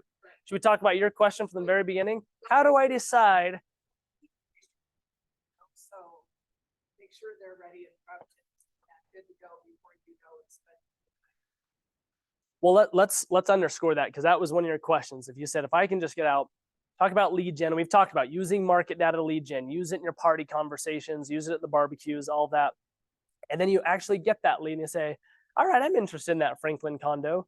Are you going to just get so excited and blow your Saturday afternoon and give up rock climbing to go show them the condo without getting them pre-approved?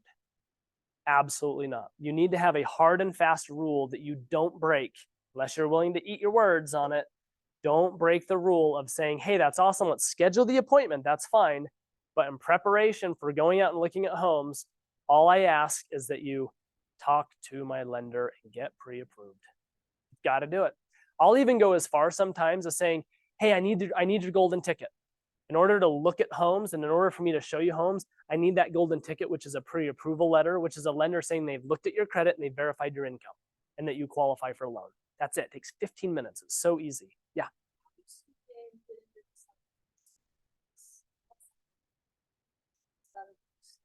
Yeah, great question. If you are a busy agent and you're going around, this is where like I get stones thrown at me. When you're like managing your time like a calendar ninja, then I'm going to say, hey, I require 2 things in order to show you this home. First, I need you to get pre-approved with my lender. Second, I actually need you to meet at my office first so that we can review the process. You can get to know me a little bit. I can get to know you a little bit, and we're going to sign an agreement that has me represent you as your agent so that I have permission to go rock the market and get you an awesome deal. Does that sound good? And I'm going to just like go for the BBA. Now, if I'm like, well, I'm not like that busy, like I'll risk it a little bit. I'll still absolutely got to get pre-approved.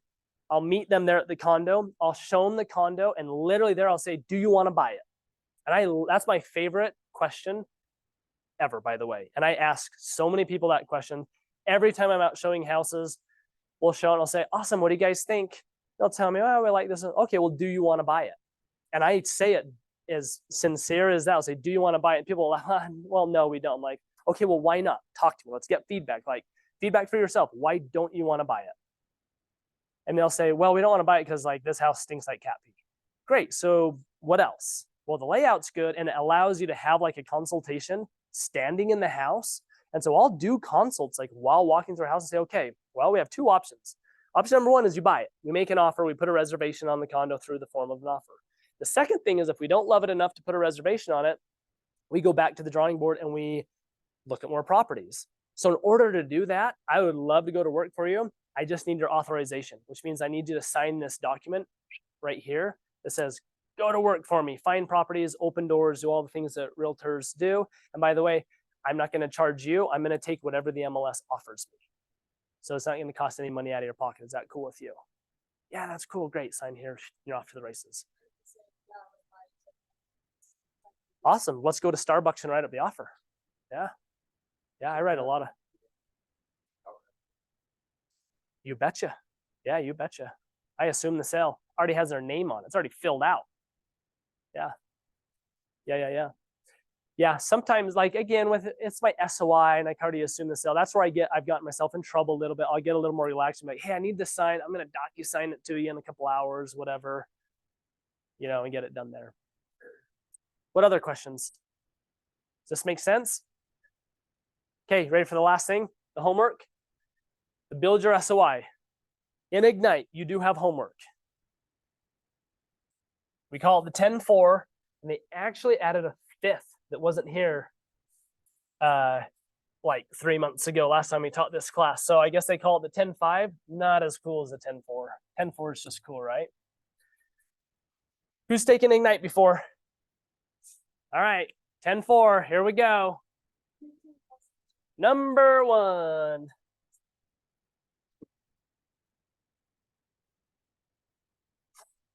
Say it louder. Make 10 calls every day to dress alive. All right, you skipped one. That's number 2. 10 phone calls.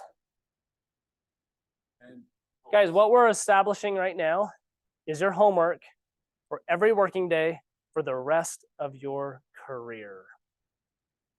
So yes, I do a form of this here 17 years later since I took Ignite every single day because it is the backbone of your business. You asked about lead gen. Sam, you're still on Zoom, hopefully. You asked about lead gen. If you take nothing else away from this class, then the 10-4, I guess we have to call it a 10-5. I'll make this smaller. I just think 5 is kind of silly because I already know most of you already do it. Actually, I might pick on it. Yeah, 10-4, good buddy. You know it. Okay, so 10 phone calls. Keep going. Give me the 10 homework assignments you're going to do every day.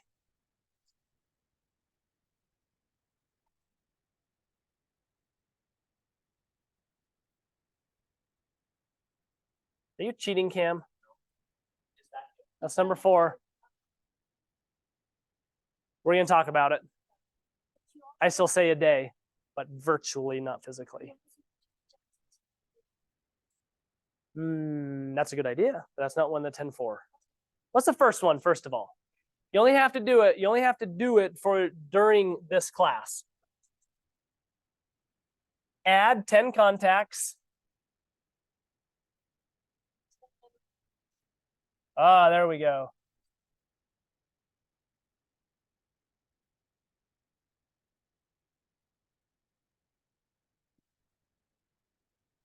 Ten notes.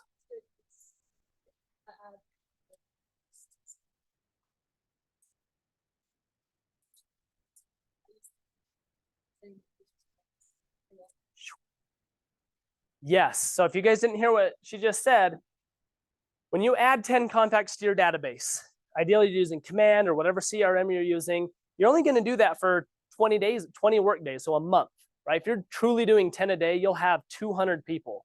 200 people is kind of the magic number to know if you can effectively market to 200 great people that will become your advocates, you will make $100,000 a year. Because that is easily 30 closings every year, if not more, right? From 200 people.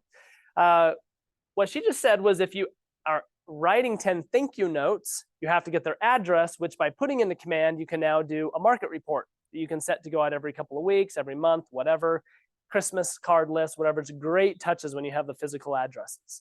So you're going to add your 10 contacts. You're going to have 10 conversations a day, 10 phone calls a day to your database. That's the hardest part of this whole thing.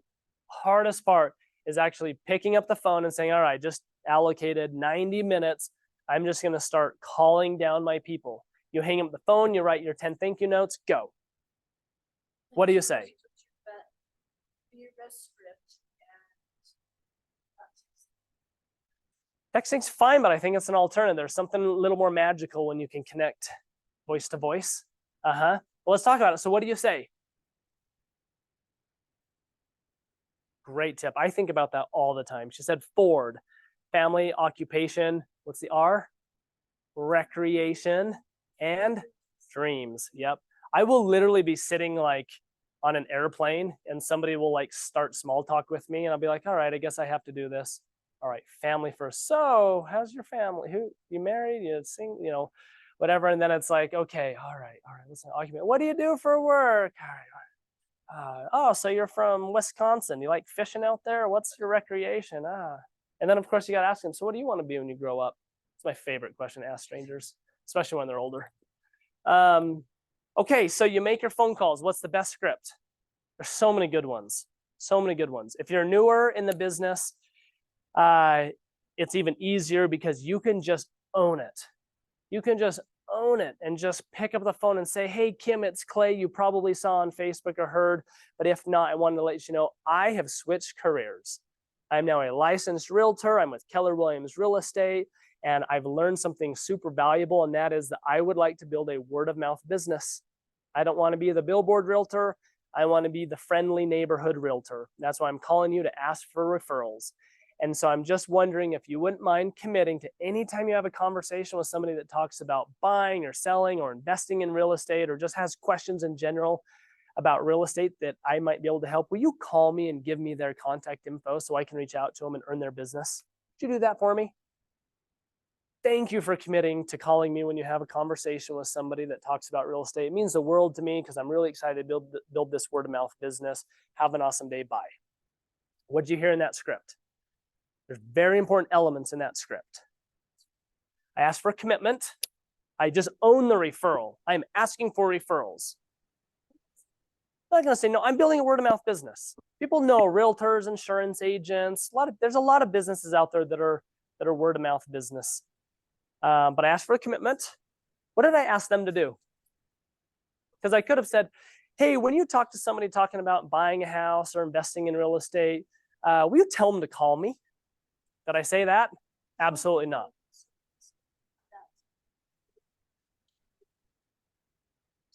Bingo. I want to make sure from day one that I am establishing the method and how I want to reach out to people.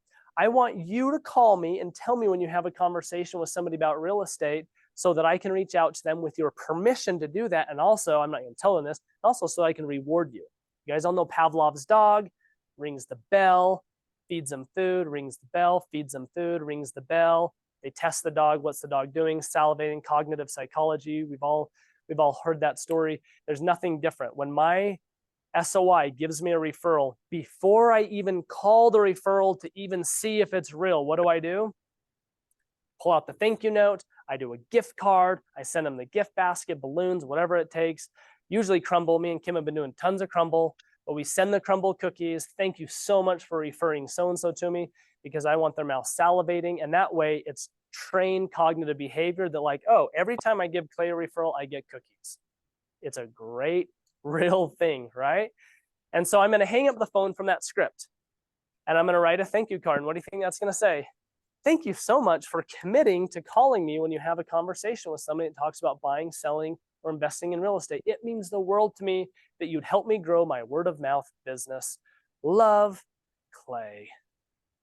Right? I'm going to write that little thank you card, kind of respelling it out. It's going to be handwritten. I'm going to drop it in the mail. Does that make sense? Now, if you've been in the business for a little while, you might have to change up your scripts, but there's so many simple touches. Pick up the phone call. The one that Kim and I are doing right now is what, Kim? It's what we've been talking about all morning. Yeah, when you're calling the SOI.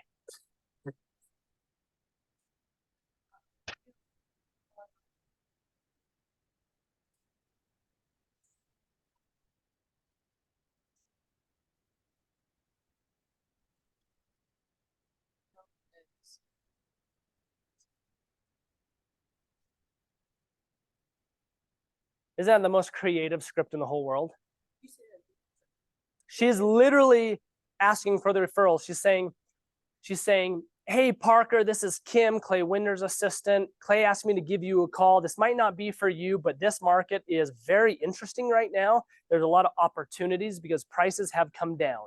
Is there any chance you know anybody that might want to take advantage of lower prices, whether they want to buy something, maybe they want to sell something, make a move, or invest in it? There's a lot of interesting things happening with interest rates and whatnot. Do you know anybody that we should be talking to? Just literally asking for the referrals. Now that's pretty raw. Usually she'll also end by saying, hey, we've got an upcoming event. We're gonna do the pumpkin patch again. We'd love to have you and your family out. Come check out, come catch up, come grab a pumpkin, things like that. We always try to add a little bit of value, and the easiest way to add value is events, stuff like that. Sometimes we've been calling and say, hey, we've realized we don't have your address. We'd love to provide you free market reports on your house so you can kind of keep an eye on. It's kind of interesting to see what your neighborhood's doing. All we need to do is get your address. Do you mind if we get that for you? You know, adding a little value, asking for that. There's a lot of different ways to talk to people. The biggest thing you got to get like out of your head is that myth of that voice inside your head, the drunk monkey, whatever you want to call it, saying that you're bugging people or that you're going to come off as the MLM person, things like that. The truth is if you call with value, it won't come off that way. And if you just own it too, don't sugarcoat it. Don't, hey, it's been forever since I've talked to you. And well, you see, I'm just calling because I want business. Like, you might have to break the ice first if you haven't talked to them for a little while and bring a little value. There's plenty of calls where I've made where I haven't asked for the referral first because it's been so long since I've talked to them that I've actually just called and said, hey, being in the word of mouth business, I do a lot of events. I wanted to get you and your family out to this event. Let's catch up. And that's all I talk about. I don't ask for the referrals because I haven't talked to them in 3 years and it's a little bit weird. It's okay for that to be a little weird, like judge it, right? But for the most part, when you're new to real estate, that script of just like, hey, I'm just making an announcement. I'm in the word of mouth business. Everybody loves it. People want to be the person that hooked up their friends with good referrals. That's why people love the 5-star reviews or on Facebook. Hey, who's got a great plumber or a great carpet guy? I love connecting people. It's naturally we get rewarded by it. View 10 homes. Let's talk about this. It's what we talked about with the alerts. Every morning, I want you viewing at least 10 or more. It's usually more. Digitally, you're looking at homes in your farm. You're looking at the pricing, you're looking at the condition, you're looking at trends, you might be pulling up market stats. Every single day, you are taking the MLS and putting it in your brain. You're mastering your market, okay? And then I would add to it, physically, you need to be walking through 10 homes every week. If you don't have active buyers, that's fine. And the easiest, most effective place to start, model homes. If you have not been inside every model home in Utah County, what kind of realtor are you? Do you know about Oakwood Homes in Wander? There's 16 model homes in Wander. If you don't know what Wander is, you better. One of the largest master plan communities in North Utah County, right? If you're a realtor, you better know about it. So start with all the new construction model homes. An easy way to just make sure you're completely dialed in because that inventory is not always on the MLS, right? New construction doesn't come on the MLS, so you need to have that. You need to have the model homes and relationships with those agents. The fifth one's the dumb one because I think you're already doing it.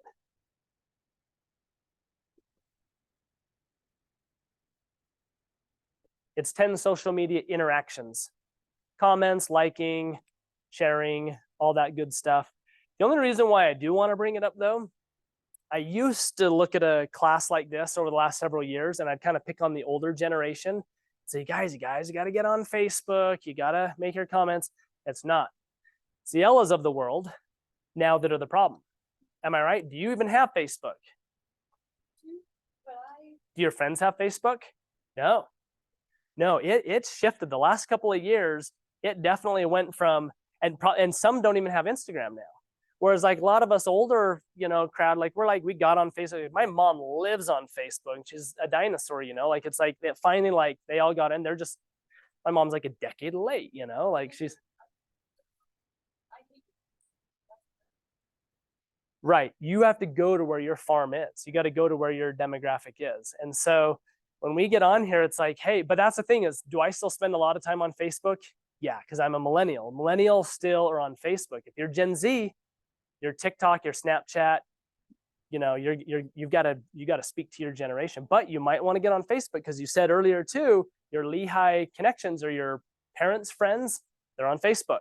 Your parents are probably millennials like me.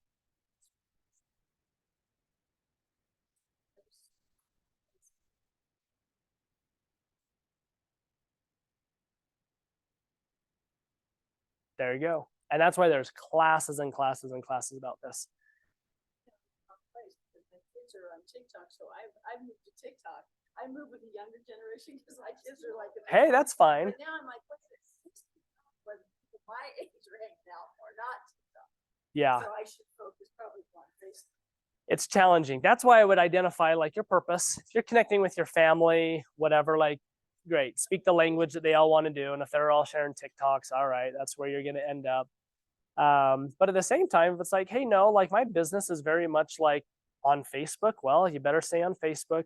I get on Facebook now very rarely. I only look at a couple of things on Facebook ever. Kim knows this.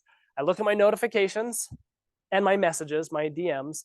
And then the only time I ever get into even remotely scrolling are my community pages because it's real estate focused. So my vineyard page, my little like niche James Bay community page, because I want to see if my neighbors are like, hey, we're doing like yard sales this weekend or whatever. I kind of want to be able to, but I don't even look at the scroll anymore, especially on Facebook because it's just so many trolls. It's just, ugh, just garbage.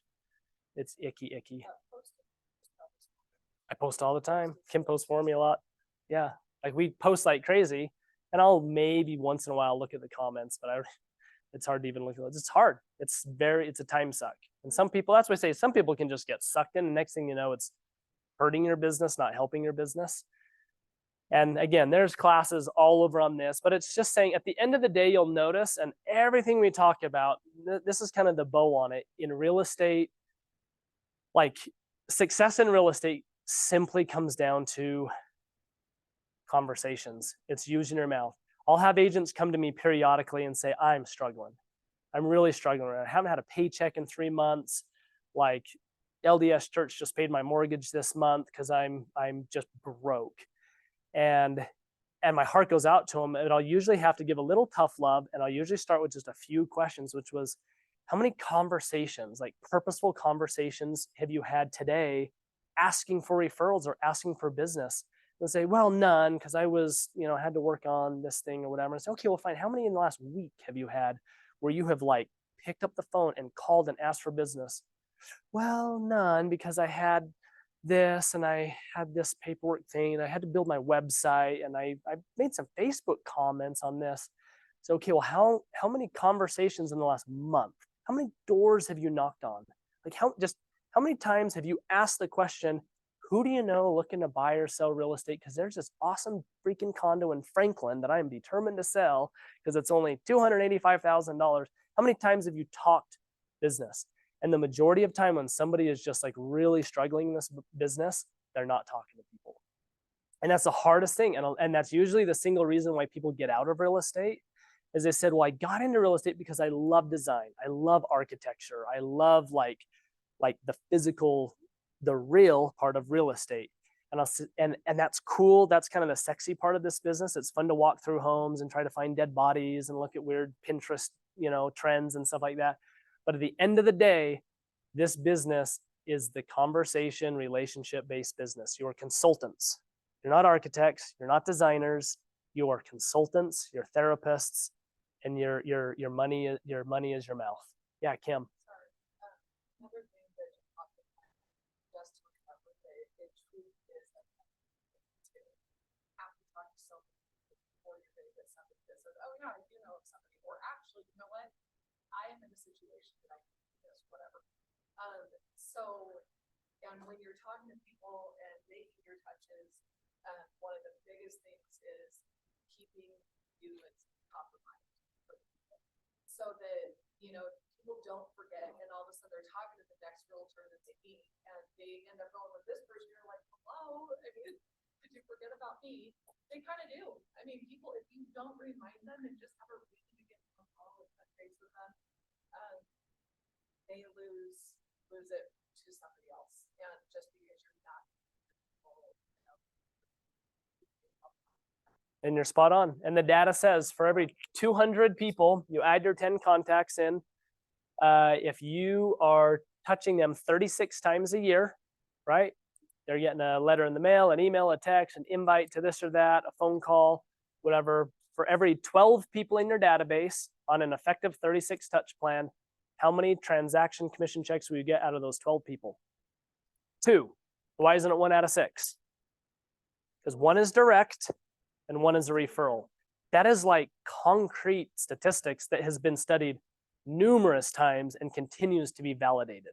That out of every 12 good solid contacts that you are marketing to, you're communicating with, you're bringing value to, and you are top of mind, just like Kim said, you're the number one, like your brother doesn't go out and hire homie, but you're the number one, then you will get a referral from those 12 people, and one of those 12 people will sell or buy within 12 months.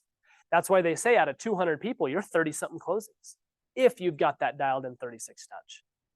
That's why usually the first assignments as you're doing this is saying, I need to add my 10 contacts. I need to get my database.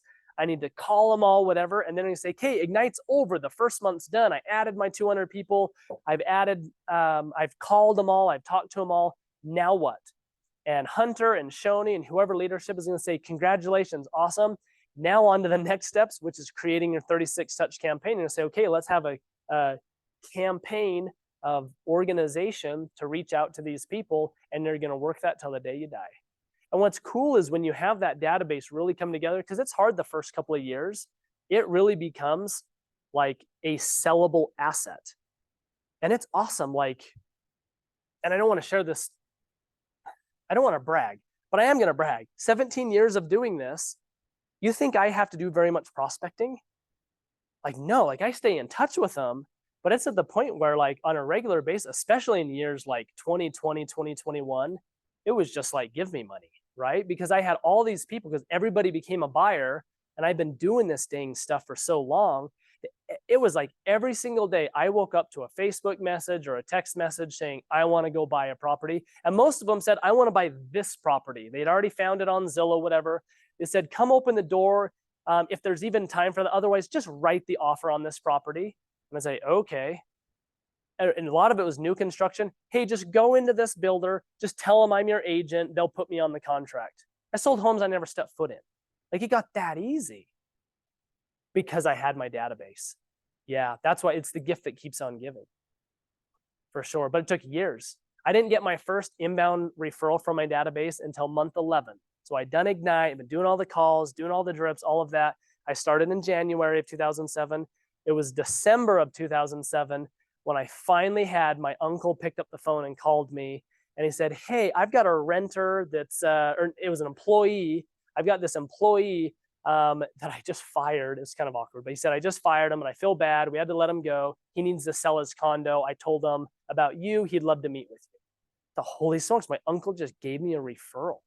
But it took 11 months of me calling my own uncle, reminding him that I'm in the business, yada, yada, yada. And then they started to pick up second year and took off from there. Questions or ahas? Yeah.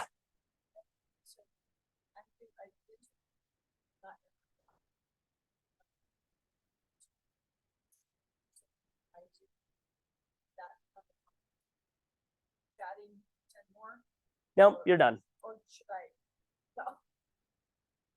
You got 10 more? No. I'm serious. I would just start, unless you've truly mastered your other 200, I'd start calling them again. I'd go through it. Have you called? Because remember, I would jump right into that. Because remember, your database should at least have a phone call every 90 days. Every 90 days. That's a hard, fast standard on our team. That's my own standard. Like every 90 days, I want to be talking to these people religiously. Stay top of mind.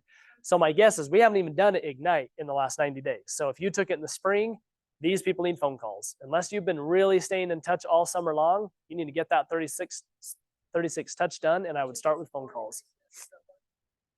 Yep, I'd book a one-on-one with Hunter or somebody that Hunter recommends to get into command and create your 36 touch.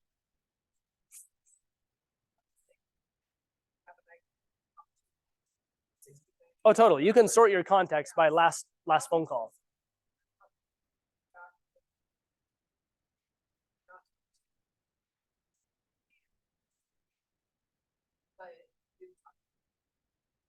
Yep, totally.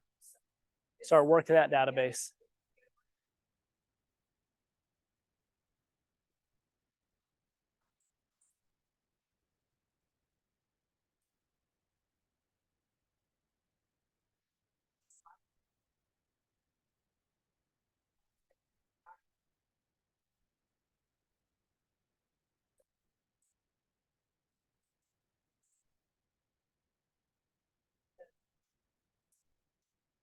Our Q2 script was pretty good too.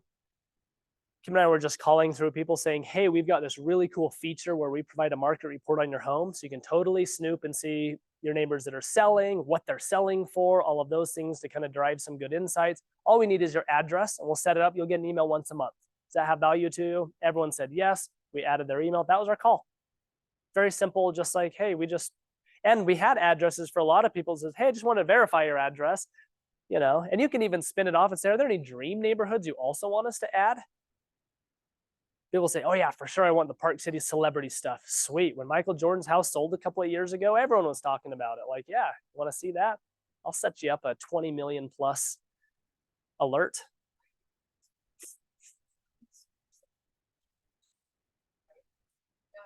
But I think most people get afraid to call their friends and you immediately feel like, oh, they feel like they're, I'm just trying to do business with you, whatnot, and you're asking for something, but that's why when we are offering something, good for them, the value is huge.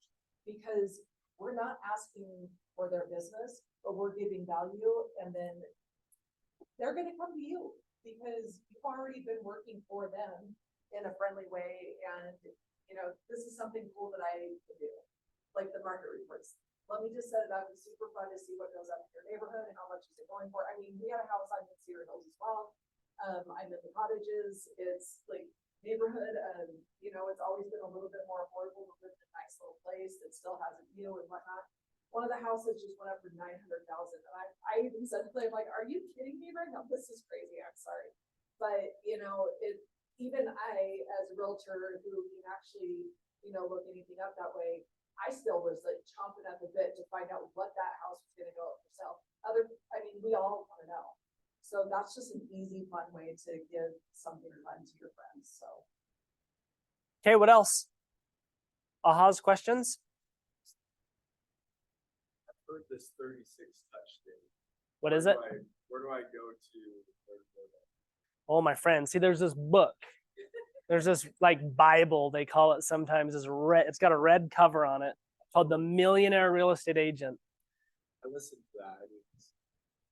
They listen to, well, okay, well, let me refresh my mind. Does 33 touch ring a bell? Because in the book, they call it a 33 touch. Well, it should ring a bell. The book talks about 4 models. One of those models is the lead generation model. And it talks about you can lead generate to Mets and not Mets. People you know, people you don't know. And it talks about the people you do know to have a 33 touch campaign of touch programs. I would turn to page 128 in the Bible. Pretty sure it's 128. Oh, I sure hope it's right, because that'd be so cool if I just pulled that out of my head. But I'm pretty sure it's 128 is the 36 touch stuff.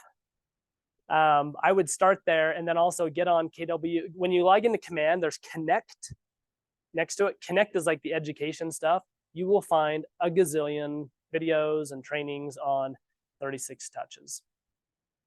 Just watch your system. Usually it's 4 quarterly calls, some texts, bi-weekly email, hopefully 2 or 3 events. Even KW will do like Keller Splash and different things to help supplement, make it easy for you. Just, are you touching your people 3 times a month? That adds up to 36 times. It's not rocket science, but it's so hard to do. You go poll like the realtors in this office, and it's embarrassing how many are like, well, I do like a monthly email, call them like once or twice a year. It's like, I'm going to steal your clients. Go. And if you're interested, there is a class called Building a House in Days. And show you how to get that. It's a free class. It's broken up over 2 days, 3 hours up to It is like the touch campaign stuff.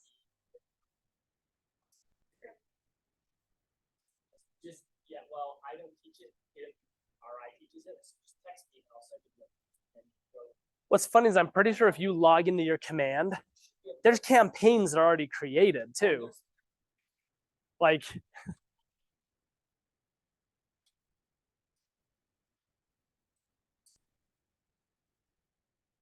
yeah, it's sad. I mean, there are a lot of the instant offers.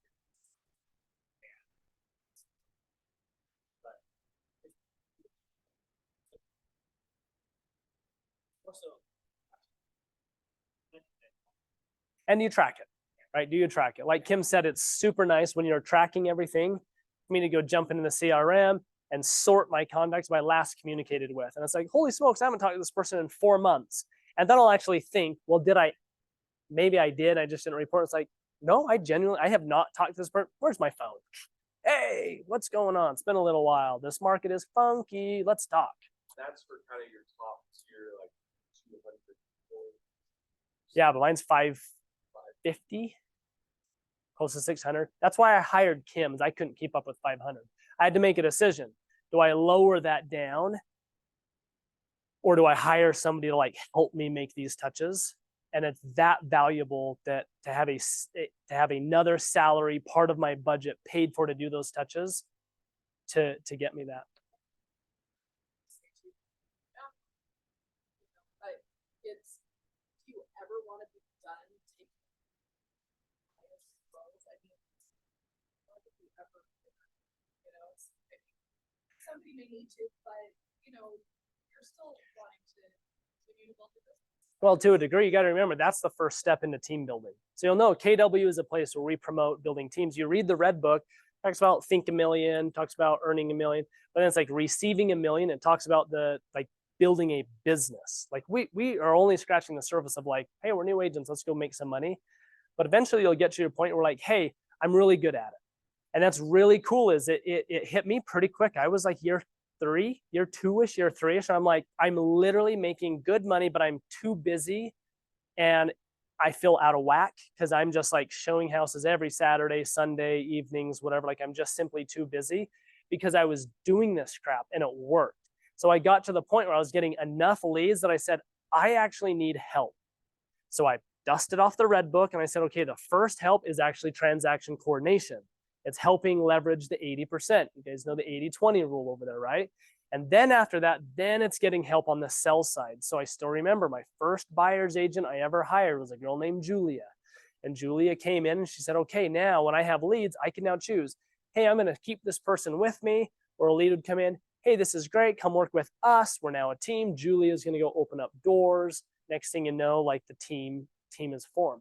Then you continue to lead generate and feed the team, feed the team, feed the team.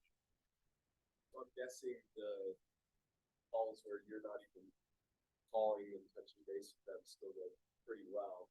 I guess the script's a little bit good. How do you approach that? Really, the only difference is how her opener. Hey, this is Kim. Clay asked me to give you a call to check in on your real estate goals for this year. This was our script right at the beginning of the year. For your real estate goals, do we need to put you guys on his calendar? Like it was just Clay asked me to give you a call.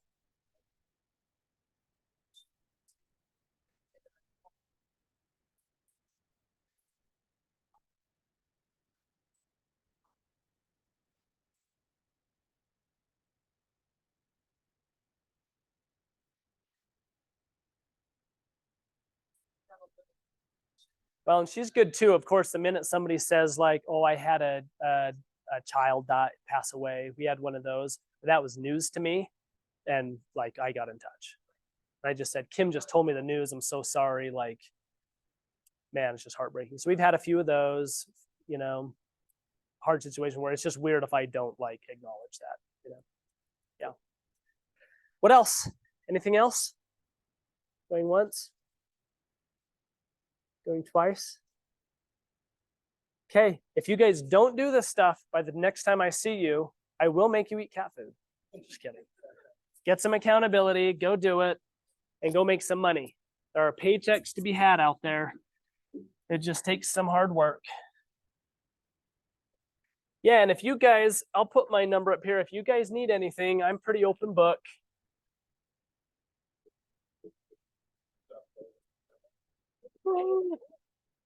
Hey, I didn't cough too bad. It's like hardly any coughs. Mucinex, it works. Yeah, if you guys need me, that's my iPhone. You can call me. I know you can't see it. Oh, is it this camera? Yeah, it is.